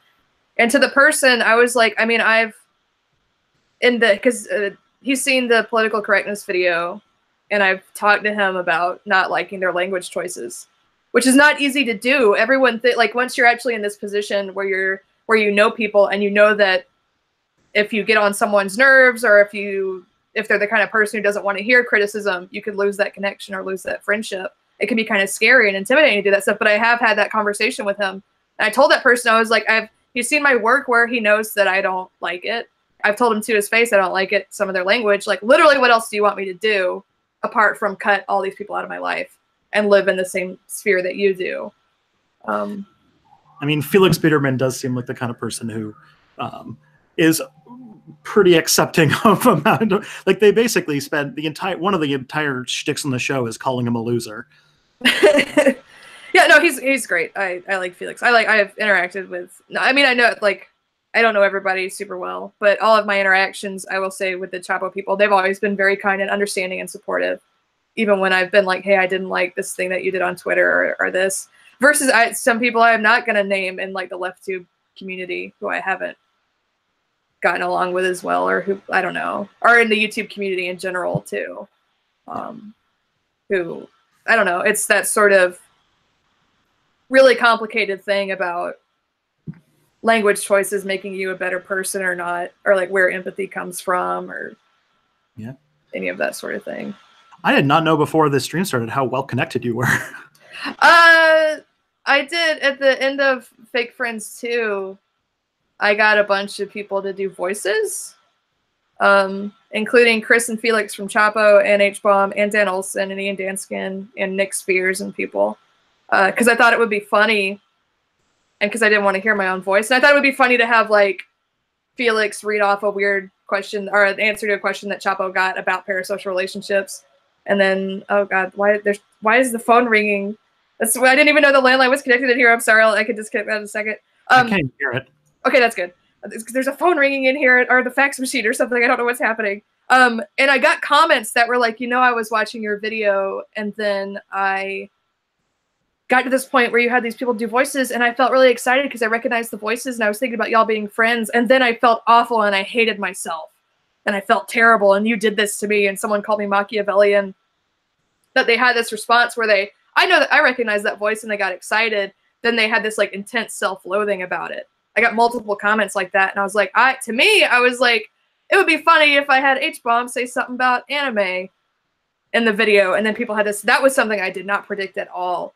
Or the fact that some people were just like, oh my God, it's Felix. And it's like, that's not the point of the video. It's very weird when you make something like this that's so complicated, and then the way that people respond to it when they're taking in their own presumptions, their own attachments into it. Like I said, someone calling me Machiavellian over that freaked me out. I was like, what? I just thought it would be funny. I didn't, well, because they're just, to me, some people, like I've known Felix since before Chapo. We followed each other on Twitter. To me, he's just like a nice dude. I don't think it's super, I don't have that starstruck element, or I don't feel weird when I talk to him. Yeah, we're not super close friends or anything. I don't want to misrepresent it, but I don't know. It's so weird. And that's the whole, some people think he's like Satan. People think he's evil, or people are obsessed with him or love him. And to me, he's just a person. Mm-hmm. And if you ever see Matt Christmas, you should tell him to go on a stream with me, because I'll let him, I'll go DM Matt. Get on It was around the time when the book was coming out, so I was like, you could come and promote your book. Like 40 people will see it. Okay, so somebody actually just asked, which channels on LeftTube would you recommend to your audience? I'm trying to think of more obscure ones. Of course, I really like the work of H-Bomb and Ian Danskin and Dan Olson, and Nick Spears does more. May does more like film review type stuff, but she's really far left, and I like her stuff a lot. I really like. Ian Danskin's a recent find for me, and I am very, very happy with him. Oh, he's great. I need to catch up on his alt-right playbook stuff. I'm looking at my YouTube subscribers. I really like specifically, I like Lindsay Ellis's, her video about the producers. I'm trying to think of like specific videos these people have done that I like. Okay, let's see. I'm trying to think of people who are explicitly leftist and not just people that aren't like alt-right weirdo people. I also know there's like leftists who have YouTube channels that aren't about that. Yeah. I think like Captain Disillusion, I would assume, is more, he's like further left, like sort of like lefty skeptic type, but he does videos that break down like fake alien videos or fake effects videos. He does really, really high production value breakdowns of how they were faked that are really, really good. I like ContraPoints. I like her stuff. She can be a little more contentious, or she said some stuff on Twitter that is not, that I really don't agree with, but I think she's a really great creative force. I like Errant Signal a lot. I like Chris's video. I don't know how left he is in his videos, but I like his stuff. And of course, like I said, I'm sure I said before, H-Bomb. H-Bomb is one of those people I was a fan of before we were friends, but he's just such a, like a sweet, friendly person that I never felt with. Some people I always feel weird talking to him. Like everyone thinks they want to be like best friends with someone they're a fan of, but it's a really weird situation to navigate because you never want to make the person uncomfortable and you don't want to like be too big of a fan, but also like, I don't know. Sean's stuff is really good too, of course. Sean and Jen. T1J is more vlogger style, the one janitor. I like his videos a lot. I think that's most of the people that I actually like try to keep up with on LeftTube. Angie Speaks is a growing, newer leftist YouTuber, and she's pretty cool. I'll subscribe to her on my phone because I will forget her name. She's a growing force in a particular corner of LeftTube, which is the anarchist side, which is starting to get pretty popular these days. Which is so strange. I could not have imagined like 5 years ago. This kind of stuff is crazy to me. Yeah, I don't know. I do more films. I mean, I know a bunch of LeftTube people and I like their videos, but I don't know. It's like, it's such a nebulous moniker. Yeah. I don't know. Or like the Dirtbag Left on Twitter. That's the Amber North of Chapo came up with that term. I would not consider myself a part of that at all, but I like what a lot of those people do. I've just sort of always feel like I'm in this sort of like nebulous, weird place where I'm just kind of doing what I enjoy and end up being friends with different people or liking different people's work. Whether it's strictly, rather than strictly fitting into any kind of. Yeah, a lot of the people in my like network with LeftTube all started was by sheer serendipity, because I went to VidCon, and VidCon in 2017, YouTube held a party for educators. It was sort of like this, like they had some panel, they had like these exercises for educators. But then what ended at the end of that whole thing was YouTube had a open bar party that that they were trying to get high profile creators to go to, as long as they were educators. And so as long as you could in some way say that you were making educational content, you could go to this open bar party the night before VidCon started. So everyone was still like full of energy and had just arrived and stuff like that. And I thought it was just going to be like, you know, I was hanging out with the PBS folks and networking with all of them. It was really, really cool. And like my mind was being blown. And I was like, you know, every time I thought I saw the coolest, like someone I was a really big admirer of their work, someone who I was even bigger admirer of their work showed up.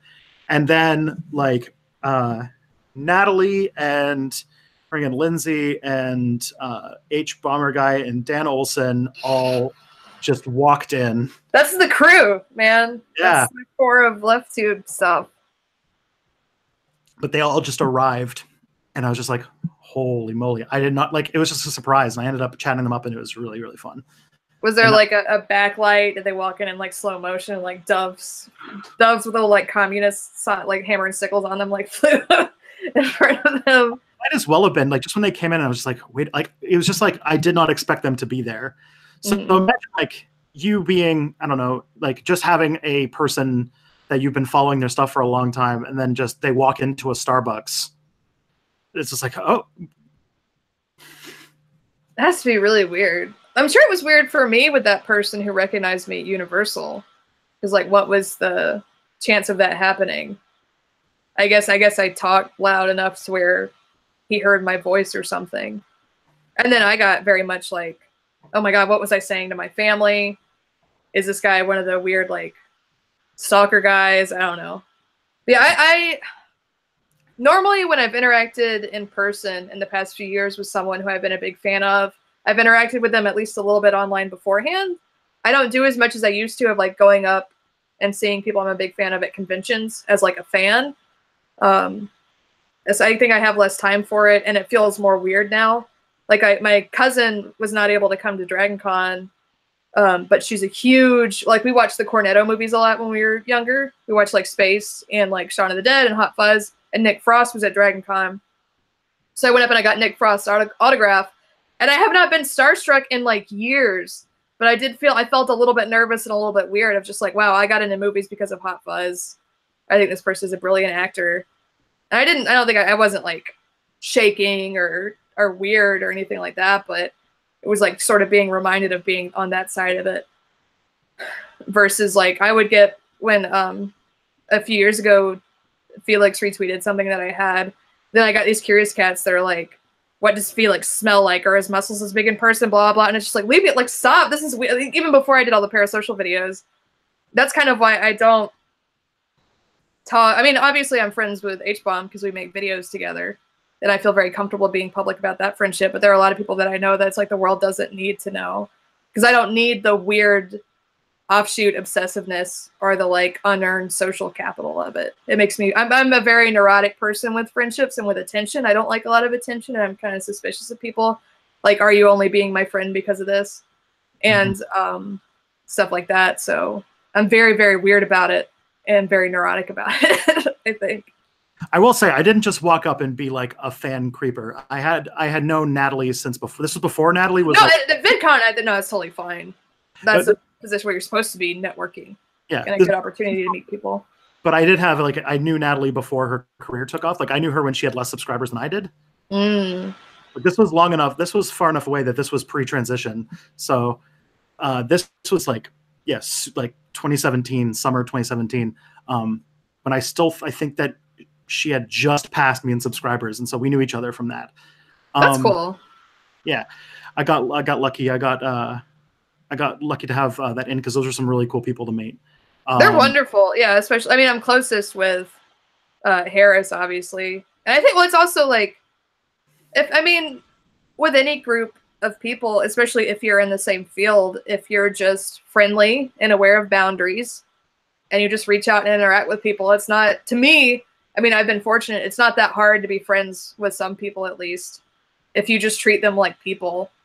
And you're doing similar stuff, and you're not just trying to be like hanging on to them because they have a lot of subscribers or you like their videos or whatever.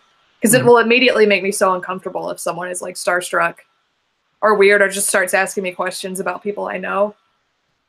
It's really off-putting to me.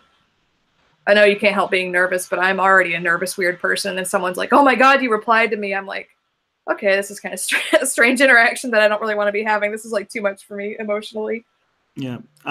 On that note of like, I actually had, when you had someone recognize you on the street, I had that happen to me this summer as well. And it was weird for a couple of reasons because I was actually, I work for a civil liberties organization, like the Canadian equivalent of the ACLU. That's cool. And I was at a protest event and I was filming the speakers. So I was setting up my camera during sound check. And this person came up to me, but then that person was also 17 and about to go to university and like was just like into labor activism and stuff like that. And like the kid was like super cool. But yeah, it was still like, this is a new thing. Okay. I'm going to have to learn how to make this less weird because I just did not know how to interact. I like completely forgot how to be a person. With the guy at Universal, I was completely caught off guard, but I think I was pretty friendly. I was like, hey, yeah, that's me. And then he like complimented the video, and I would have been more willing to talk to him for a minute because we were in 2 different lines for a haunted house. Like I wasn't going anywhere and he wasn't being weird, but I think he was kind of shy. And because of the nature of the video, he's like, well, I liked it, and like turned away from me. I was like, okay, that's good. I could have talked to him for a little longer and like found out a little more about how he found the video or if he's like a longtime fan. But I would much prefer that because I've been around people. I guess I should say because I've already talked about knowing them, like not Felix or anybody like that. But there was someone who I've been around in person at a public thing that I know, and then like one of their fans like would not stop being weird, like really weird, and the fan had no idea who I was. But that is like the most uncomfortable situation in the world because it's like if I'm a jerk to this person to get them to leave them alone, then they'll start posting online about it, or that'll just increase. It's like balancing harassment and not wanting to upset your fans with like you're a human being and you deserve some level of privacy or not having weirdos all up in your space. Yeah. And I get very, like when I'm at conventions, I feel like I'm being kind of paranoid about like people looking at, it's like, does that person recognize me? Do I need to carry myself a certain way? Like I said before, I don't drink at conventions and stuff like that anymore, or I don't do it as much as I used to.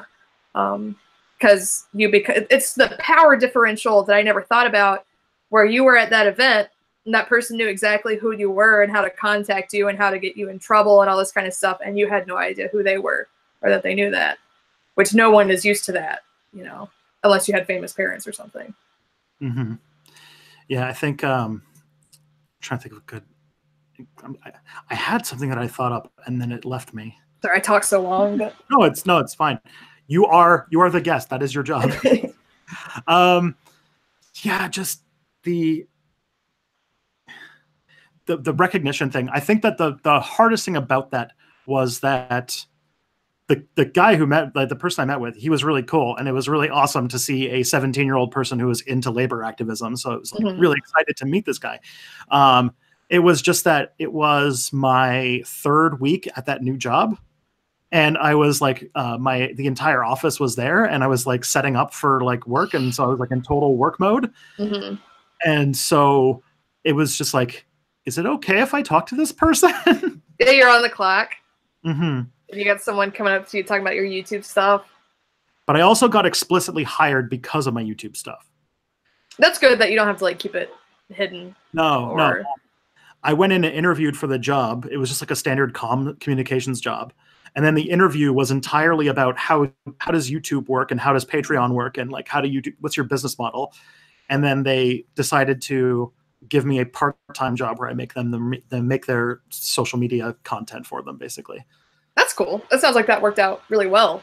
Yeah, it's so perfect. But yeah, that's like YouTube got me hired. Like all of the grad school, not important. Yeah, that's for me. I went a couple years in a row to the National Association of Broadcasters convention in Vegas, NAB. And I used to go to all these networking events in Georgia and like try really hard to do traditional networking or get like a more traditional job after because I used to do video production work and then I got laid off. And that's when I started the channel. I have mostly just been doing the channel and freelance stuff since then. And it's just Twitter. It's my YouTube account, but it's also Twitter that I've met so many people and then I've been able to do all this stuff. Just being like, I mean, everyone has some level of a persona or censors themselves to some extent on Twitter, but I don't have like a big persona. I mostly just talk about what I want to talk about. I like retweet cat photos or talk about cooking or a horror movie. And to feel like I'm actually sincerely connecting with people that I'm a fan of or we're doing similar stuff versus trying so hard to like earn the approval or get a job with people who are 10 to 20 years older than me, who the men might have weird ulterior motives at those kinds of events where everybody's drinking, or they just want to talk to their friends, or if you don't have the money to go have an internship in LA, you're not going to get anywhere. The internet has been so much more helpful for me. It can be a nightmare, obviously, but it's been so fun and so rewarding. Even just the friendships that I've made through YouTube and Twitter would have made everything worth it. Just people that I genuinely really love talking to and really care about and like having in my life. You gotta teach me Twitter sometime. I feel like I'm on it all the time, but I don't get it. I just post stupid. I don't know.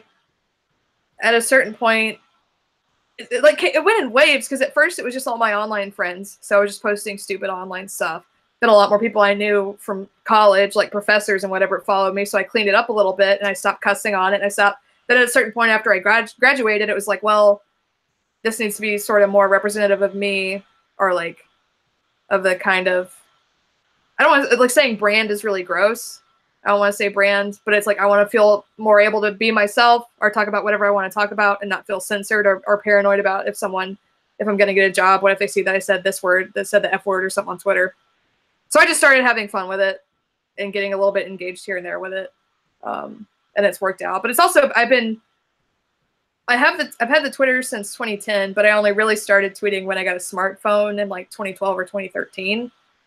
And then I never had that many followers until the past couple of years.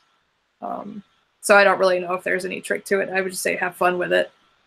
It's so crazy how people will have these huge controversies, how they'll keep making mistakes or saying stuff that upsets people so much. Because I've been on there posting constantly for 6 years and I've never had that kind of thing happen. I mean, I guess maybe because I went through that stage, or I try to be really careful about what I say. And I don't, if I'm like at a bar and I've had a couple drinks, I do not tweet.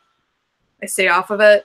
I don't know, but like avoiding controversy to me is just like, don't say anything that is like disparaging of people who are marginalized, and usually you'll be good. Yeah. Okay. I think the one thing I wanted to come around to, we talked earlier about the quote tweet storm, about how, and we've talked a little bit about power differentials, and that's like one of the things that like online, I don't want to say fame. That feels like that's like a loaded term. Online. Say notoriety. Yeah.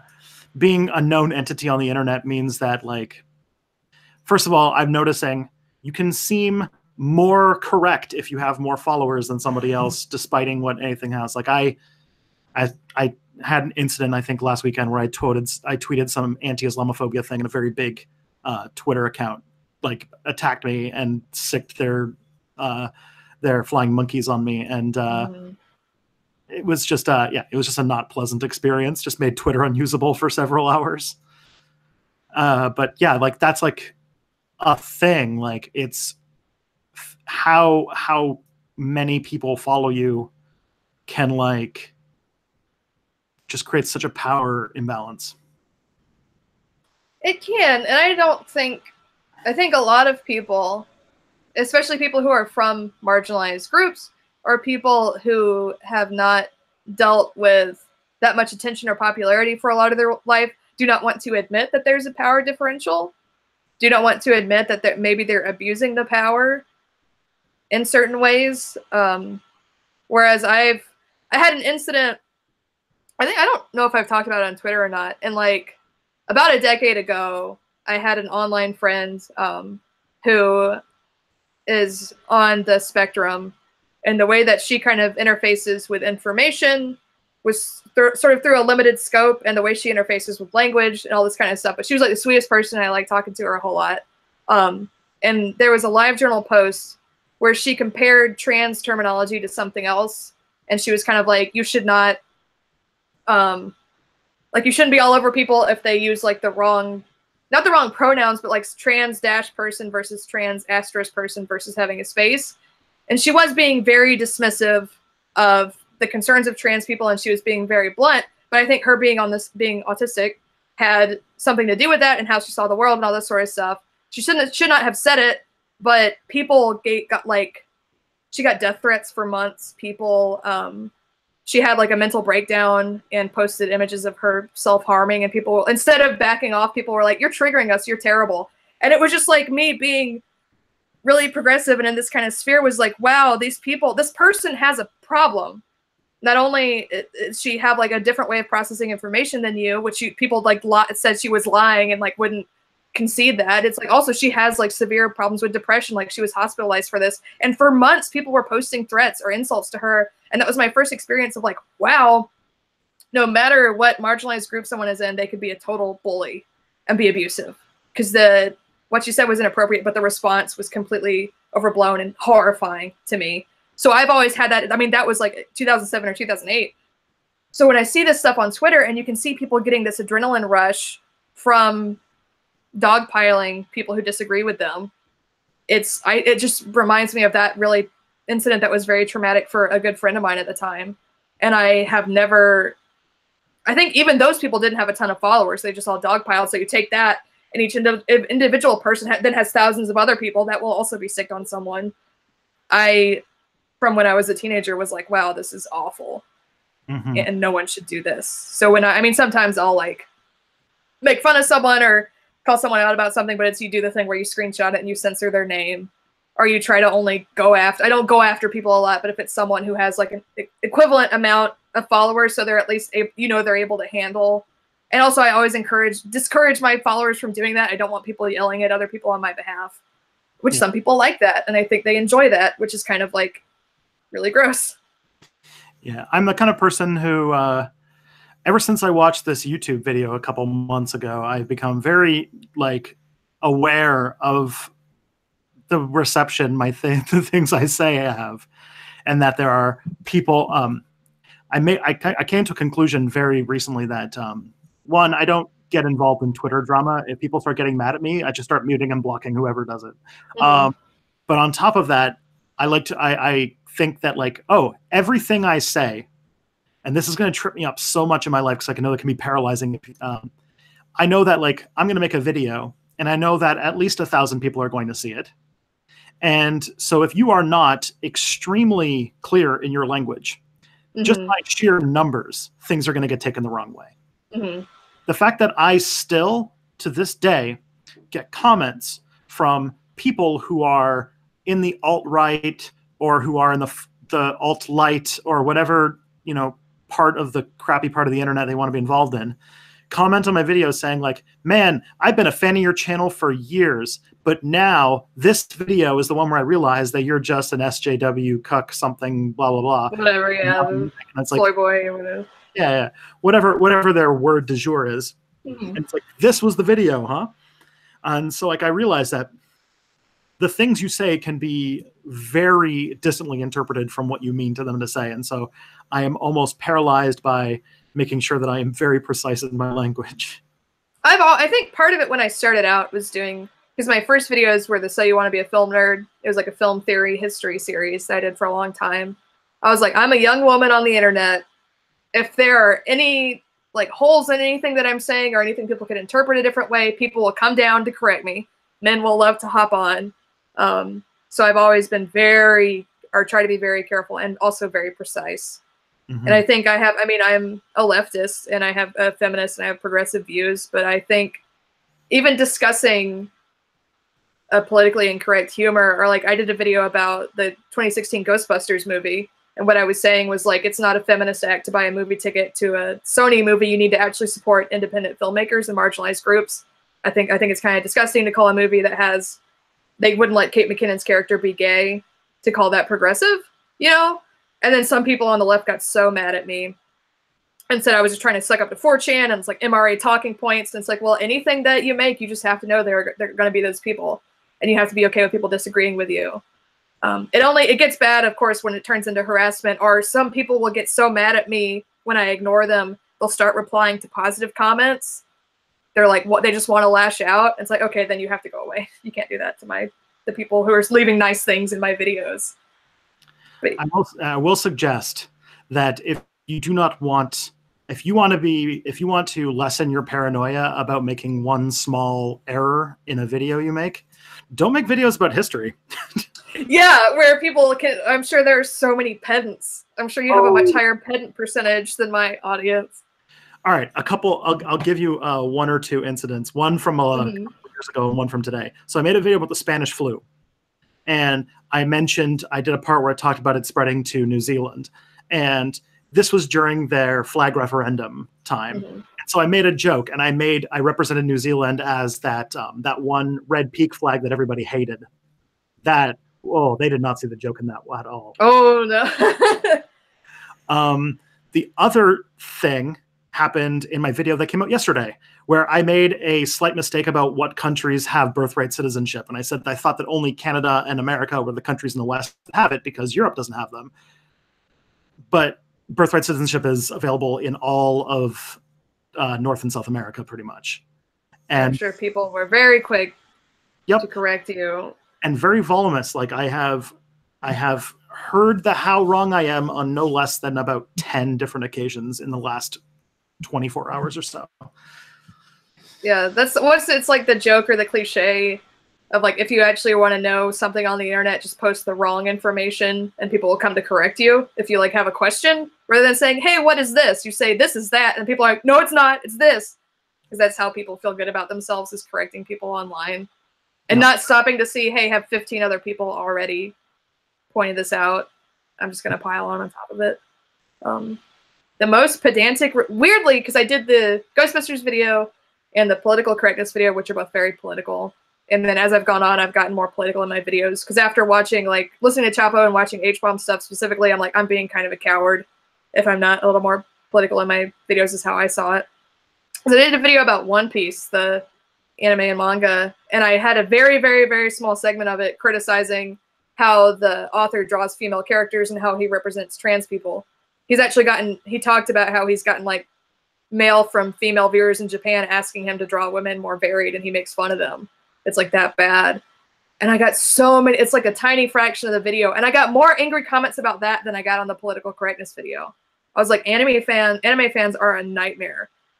They're really, I feel like it's like if I had made a video about like Star Wars or like Marvel versus DC, and like that corner of it is so much worse than any of the kind of responses I get to my film videos or even my video games essay or anything. And I got someone who was like correcting me on something that I knew I was right about and they were wrong about. And I got all these people calling me an SJW and like making up stuff that wasn't in the video. And I was like, wow, I'll have to really think about making another One Piece or anime video. These people are awful. They're really annoying. They're not like sending me death threats. They're just like really pedantic and full of themselves. I hear anime can be that way. It's something I distanced myself from in my teenage years, and I've always like I tried to dip my toe in the water of like watching it again, but couldn't get into any shows for any length of time before I was like, actually, nah. I don't blame you. And I tried to watch like the best of the best. I tried watching the one where the big meat toddlers are eating people. That one didn't go down well. Oh, Attack on Titan? Yeah. I never watched it. I mean, stuff like Cowboy Bebop or like Satoshi Kon's work or the more like adult.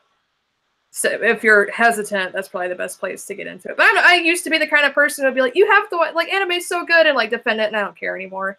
I still read One Piece. I still read maybe a couple other things, but I don't have time for it. And I kind of I don't want to say outgrew it because I would still like it as an adult, but I think Better Call Saul is the only TV show I watched this year so far, maybe. Like, I don't watch that much TV anymore, regardless. So I don't have time to sit there and watch 100 episodes of something.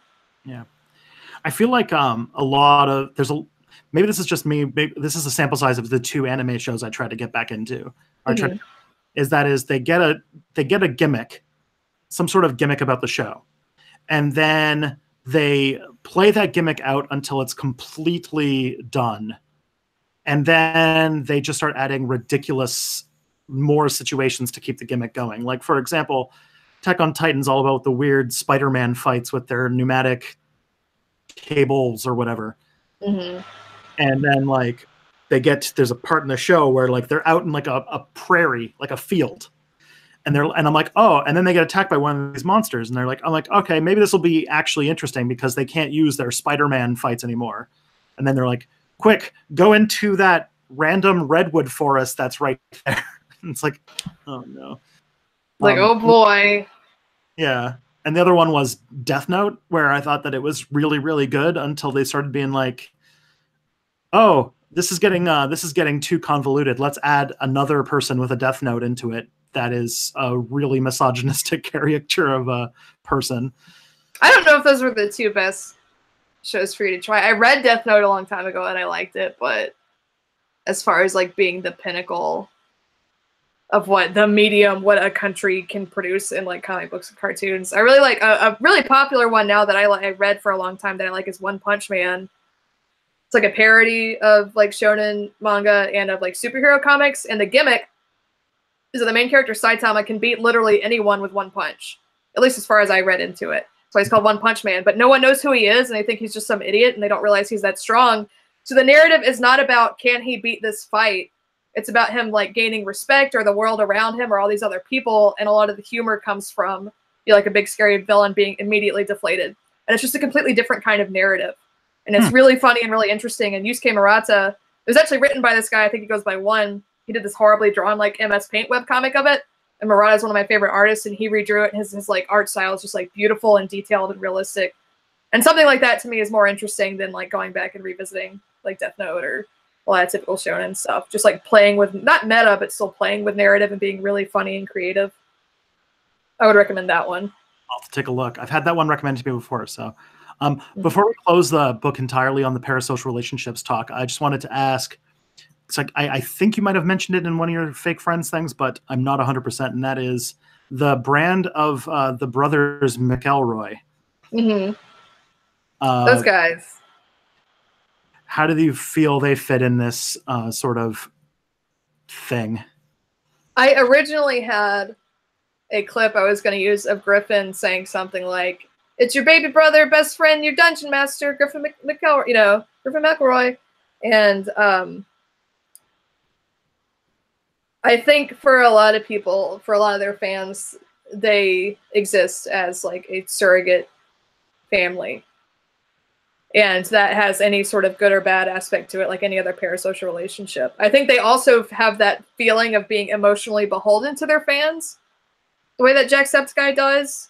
That was also, I didn't talk about it in the video because it felt inappropriate to talk about, but I know I've seen Matt Mercer tweet at least a couple of times, just like, "I'm so grateful for my fans. Like, I love my," he was like putting fans on the same level as his like friends and family. Just being like, I only hope that I could one day live up to your expectations, and you just matter to me so much. I'm like, you don't need, like, don't put these like hundreds of thousands of people who watch your D&D videos on the same level as your wife. I'm sorry, you shouldn't do that. You're giving them too much control over you. And like, I don't think the Adventure Zone, I listened to the Adventure Zone, and I've listened to a little bit of My Brother and Me. I haven't listened to a ton of their stuff.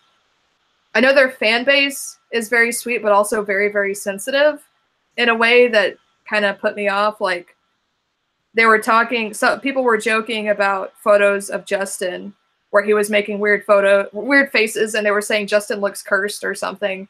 And then other people came in and said they were being fat phobic, and the whole thing got really shut down. And I just didn't understand the connect. I just sort of felt like, I don't know.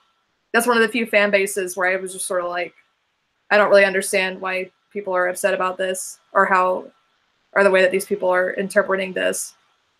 I don't know if I want to be a part of this fan base. I don't know if it's necessarily like super unhealthy the way they interact with their fans. I'm not as aware because I've known of them for a long time, and I've listened to some of their stuff, especially the Adventure Zone, but I haven't listened to like everything they've ever done. But, and also having that like cultivated persona of being very sweet boys, then Nick Robinson happens. And it's like, he had that same kind of like soft boy persona, right? And interacted with them. I don't know. I don't think any of them are going to get like, I've never gotten any indication that any of them are at all abusive or terrible. But they're kind of put on their pedestal by their fans a lot too, in a way that's sort of like. I think it's kind of hit them. Like, I know that there's definitely a moment you can tell where like they got a lot of feedback on the Adventure Zone about the way that they were portraying things, and they took that really seriously, and the show started taking itself a lot more seriously from that point onwards. Which is good. Yeah, it got really good. It just you could just tell like that was a thing that was. But also, I think one of the things too is that they are very off social media now, which I think might be good for that kind of setup. I think anyone that I like, there are people who I've followed for a long time who used to interact with fans a lot more, and then it just gets too weird and too overwhelming, and it kind of sucks because you can have that when you're actually having a two-way interaction with someone. Like that can be a beautiful, cool thing.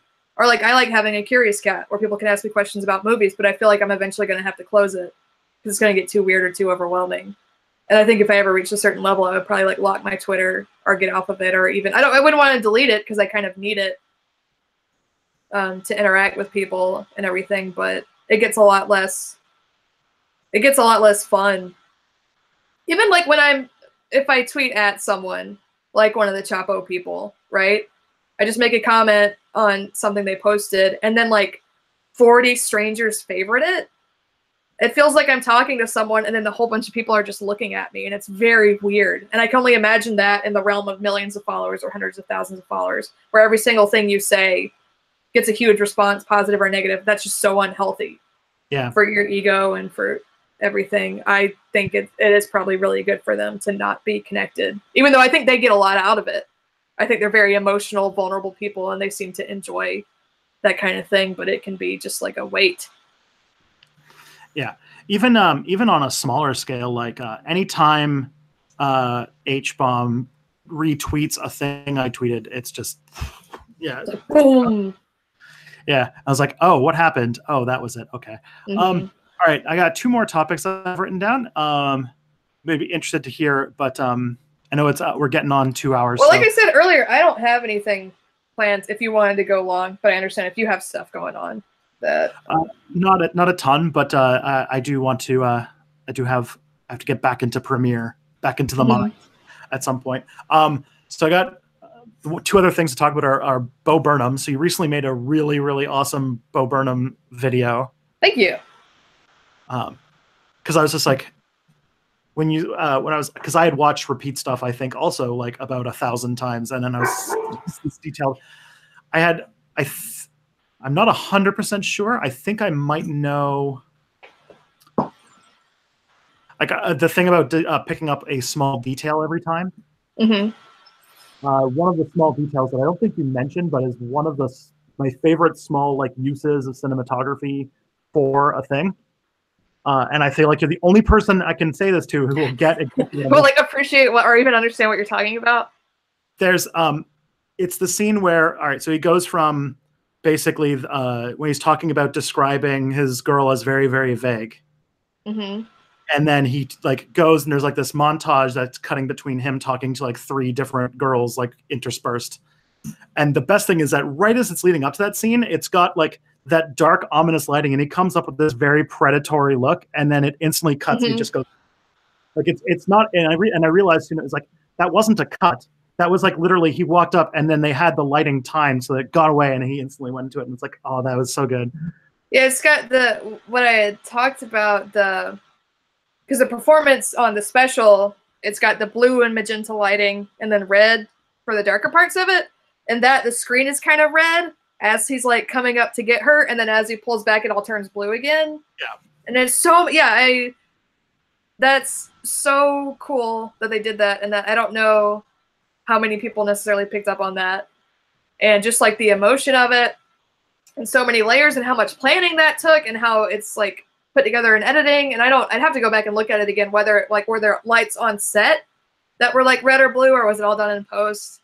I also like the shot in that montage where he's like standing 3 feet back and staring at her really weird. Mm-hmm. That was really funny. And also the fact that he touches one of the girls and she goes like this and she says, "Oh my God." And you can't, there's no audio, so it's easy to miss, but she's like so in love with the fact that this creepy guy like touched her. Even that one segment has so much going on in it. Yeah. That I'm glad you picked up on it too. It's really cool. Burnham is a creator that is very good at reward. He's like it's kind of like what's that other Childish Gambino, in that like, there's a lot of rewards for people who pay close attention. The other thing I think, I'm not 100% on this, but I have a high suspicion that I might know one of those, not personally, but know one of those 3 girls from that segment. Where do you know her from? Or she used to be on Discovery Channel, used to have a YouTube channel called Test Tube. Mm-hmm. She used to be a host on that, and then she left, and I think she was going to work on her acting career. You should message me her name, because I know I wanted to interview the director of the video. I think it's too ambitious for me to assume that I could interview Burnham, or if I would even be prepared to interview him. But I don't mind reaching out to people. It's not confirmed. It's just that like it looks a lot like her, and I know that she is an actor, and in that like in the California area where that was probably done, and so I'm highly suspected. That must be weird to be like, oh, is she a YouTuber, and that kind of thing. Well, she was on YouTube, which also I think would put her more into the gravity well of a Bo Burnham music video. I think so too. It's just layers. It's just more. It's like layers on top of layers on top of layers on top of layers. Yeah, I love that music video. I'm glad that you like it too. So I mean, some of the like I have a really thick skin about comments, especially if it's someone who's just like a troll. It's like whatever. But I did get a couple of comments on that one that were like, why don't you ask him out already, or accusing me of being like a fangirl or obsessed with him or whatever. And it's like, man, I'm trying to express how much I appreciate his work as like a comic and as like a writer, and his feeling that I've had like a similar journey to him, like ethically and all this kind of stuff. And it's so easy for someone to just like be like, you're being weird. And it's like, oh man. Yeah. Okay, whatever. I'm still really happy with the video. It's been really interesting because I remember him from back when you made offensive songs on a $125 keyboard in his bedroom, and going from that to like that latest that Netflix special that he did that was so just so earnest in so many ways. And I haven't seen 8th Grade. Have you? Not yet. I really want to. I was not able. Oh, like weirdly, I was finishing up Fake Friends 2 when it was in theaters where I could actually see it. Then by the time it was done, it was still in theaters, but they were in like a part of Atlanta that it's like on the north side where it's like, nah, I'm not going all the way just there to see one movie or whatever. Up to where all the like rich white people live. That part of it, I don't like going there anyway. But it's on video on demand now, and I do want to watch it, but I just haven't yet. Because if Bo Burnham is if it's really like his movie and he had a big like really into it, I imagine there's going to be tons and tons of stuff to look for. Also, just like this is a guy I've noticed, like for a white dude, he has so much empathy for young girls. That I thought that comes out in a lot of his work. Even his early work when he was being more offensive. Something like the song Nerds, which is has a lot of slurs and stuff in it, is sympathetic to like girls who are overweight or girls who self-harm. It's very explicitly talks about that kind of stuff. And a lot of, I mean, some of the negative comments I got on that, and if you look at his Instagram, or I think her name is Elsie Fisher or something like that, the main actress in 8th Grade, all these people just accuse him of being a pedophile, which is very weird. And I hate too that it's like you see a grown man like hugging a 14-year-old girl, and your automatic thought is like, is this person predatory? This is kind of weird.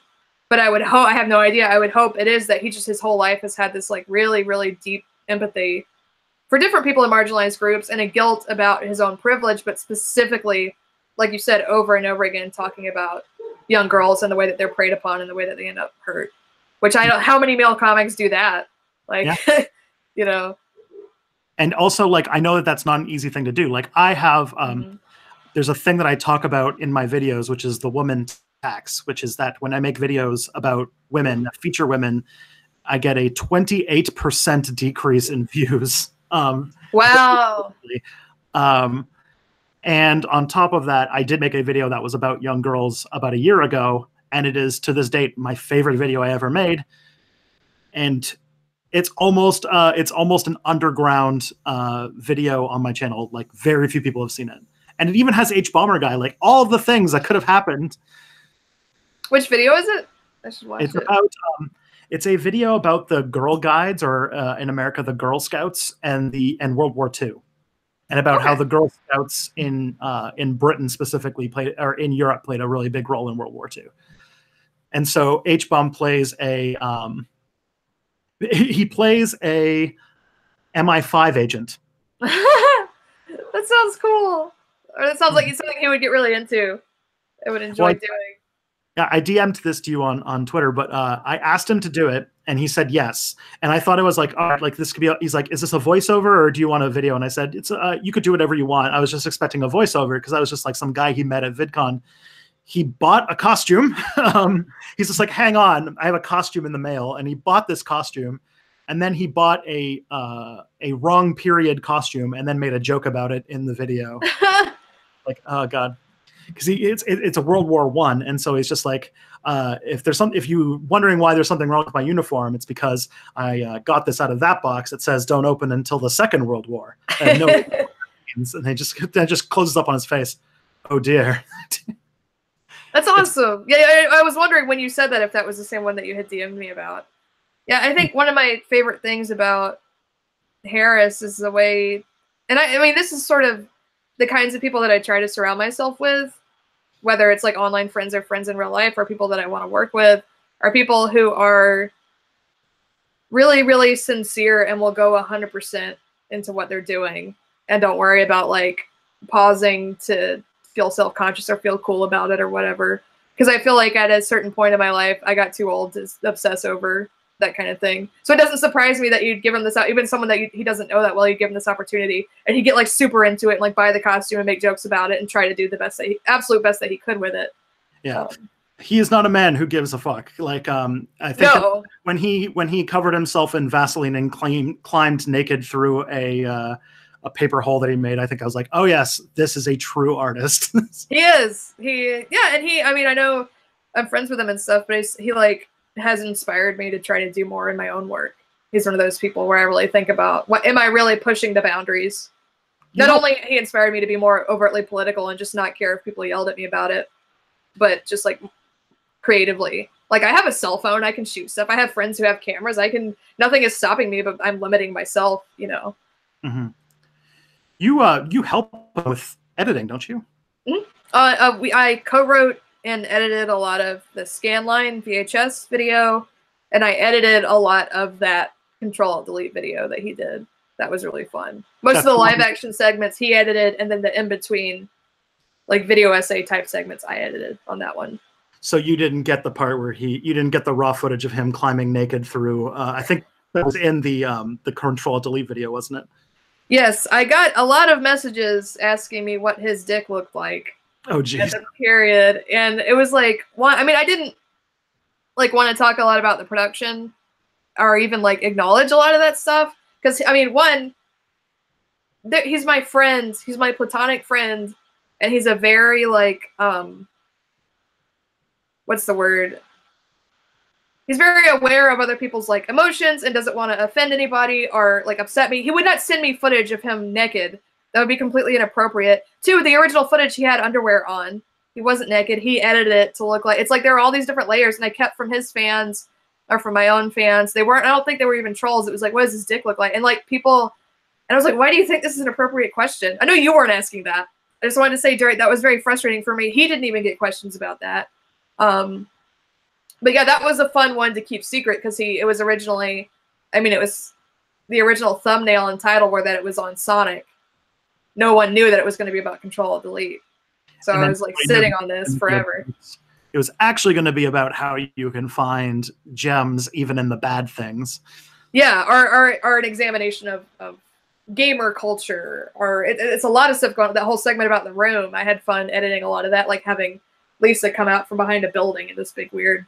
I did a lot of what's called a parallax effect, where with the one I cut it out in Photoshop of one figure moving across a blurry background. I did a lot of visual effects like that for that video. And I was very proud to be a part of it because I thought it's one of the most strange and experimental video essays from like a major video essayist that I've ever seen. Yeah. I thought it was really cool. I felt very flattered.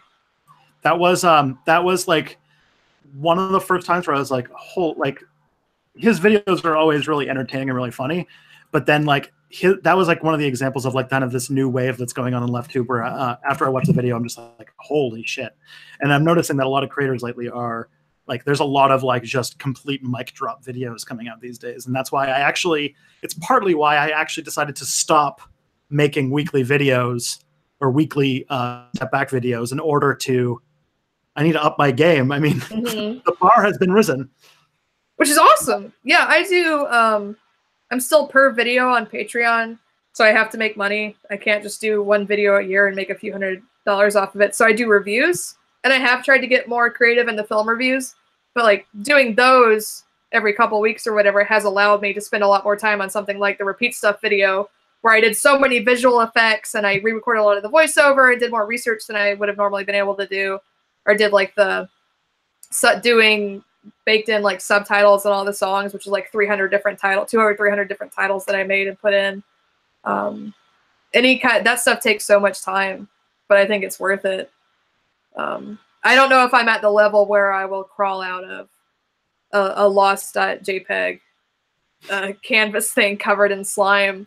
What I just want to know is, what I want to be is just in the room when he's storyboarding this video and he gets to this part and he thinks, this is the thing I need to do. I remember when he sent me the script first and I was like, oh my God, dude, this is all the stuff in the woods with the axe wielding version of himself. And I was like, this is awesome. You should put this in or do that. But yeah, and just being able to just go for it, I think is very admirable. Because I will, in my short films, this is totally separate from what I'm like known for or what I do on Twitter or whatever, but something that our short films that we keep doing is having me or someone else like coughing up blood or like ooze or something, and they're really disgusting and strange. So I do that there, but it's like maybe that should be separate from my academic video essay. So I'm sure I'll eventually find a reason to cough up like black slime or something in one of my videos, because I like doing gross practical effects stuff like that too. A meditation on body horror.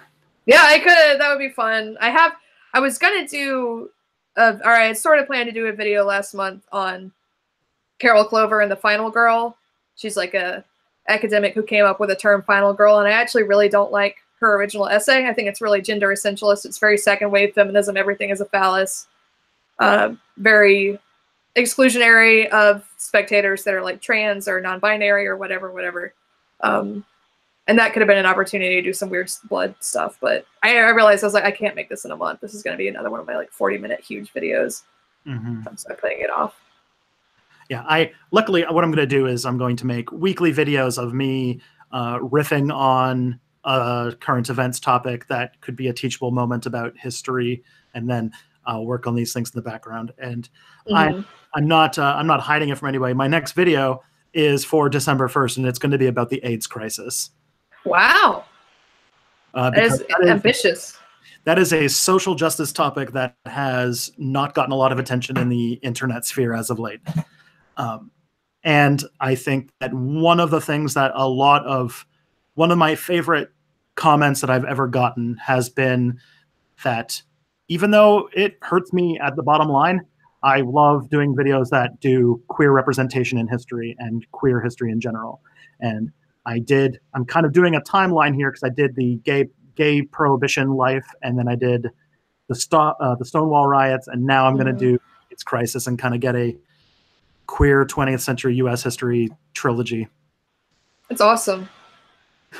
And as I told you, I live close to the gay village in Toronto, and I've been active, and I also live close to the AIDS Committee of Toronto. So I'm going to go and find people who actually experience this if I can, if they'd answer my calls.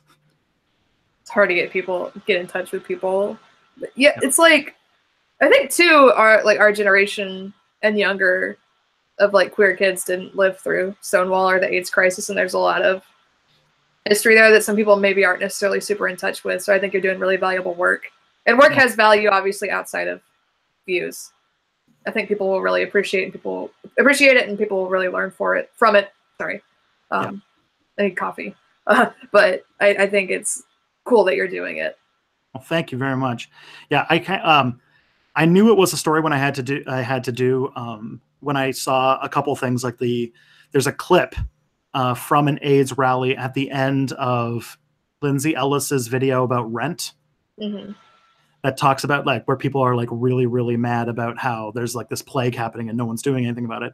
The second is just any time I've ever talked to a gay person who is over the age of 50 and talk to those people, and you'll find out that over half of their friends are dead. Mm-hmm.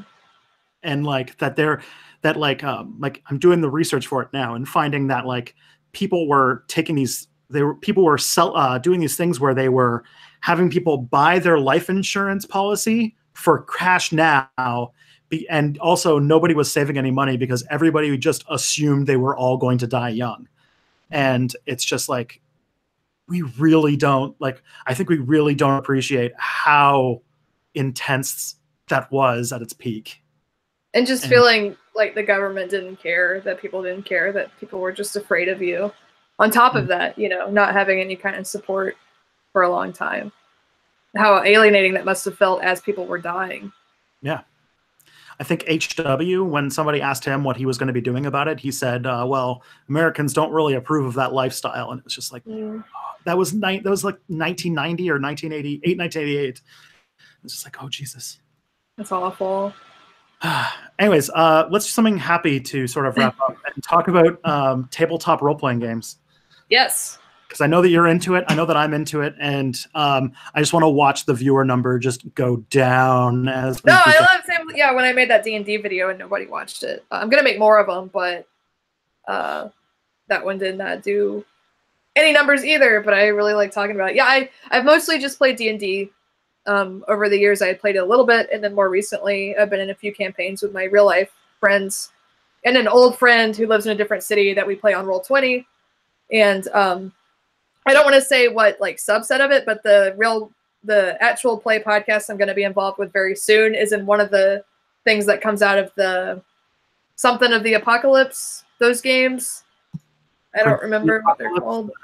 The what? Powered by the Apocalypse? Oh, Powered by the Apocalypse. Okay, so you're playing one of those games. Okay. Yeah, I don't want to say which one because I think my friend is running it, and I think he wanted to keep it kind of under wraps until he actually did it. Some of those are very weird and very, very like overtly sexual and kind of freak me out. We're not playing any of those. I was like, I cannot play, especially just with my like friends, but also something that will be recorded and put on the internet where like a huge gameplay mechanic is sex. I was like, I don't want to do that. But yeah, we did last year was our Strahd campaign, which just like my first actual real D&D campaign, and that was just blew my mind, and it was so much fun, and I love playing it. I played it like as much as I can. Mm-hmm. Yeah, I actually am mostly a DM, so I run a weekly game, and it's pretty great. I don't use any modules or anything though. I just make stuff. It's really, I think that like it's one of those things that looks ridiculous until you try it. And then once you've actually tried it, it's just such an addictive, awesome thing to occupy your evening. I had always wanted to do it, but I didn't want to DM. And I didn't really, my friends I had in high school and stuff, they like nerd stuff and they like movies, but they weren't that hardcore, especially during that time period. I don't think as many people played it. But I played it online a little bit. I remember I was in college and in like a lecture hall of like 100 or 200 people. And the instructor asked us if anyone had played D&D, and I was the only person who raised my hand. And he was like, thank you for being honest. I'm like, why are people so weird about it? But yeah, now I have a bunch of my friends like late 20s, early 30s.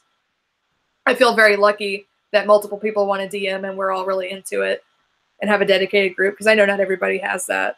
But it was something I always wanted to do and always wanted to play, but I didn't have enough friends or the right friends. And now I feel very fortunate that I get to do it because I enjoy it a lot. Yeah. A bunch of people it's a perfect thing for a bunch of people our age who are raised on liking experiences more than things, and also not being overburdened with an excess of money. It's a great game. You can basically play for about $7 if you don't mind, torrenting the books or something. Mm-hmm. Or to get like 100% official, you get a nice set of dice and the book for like $40 or $50.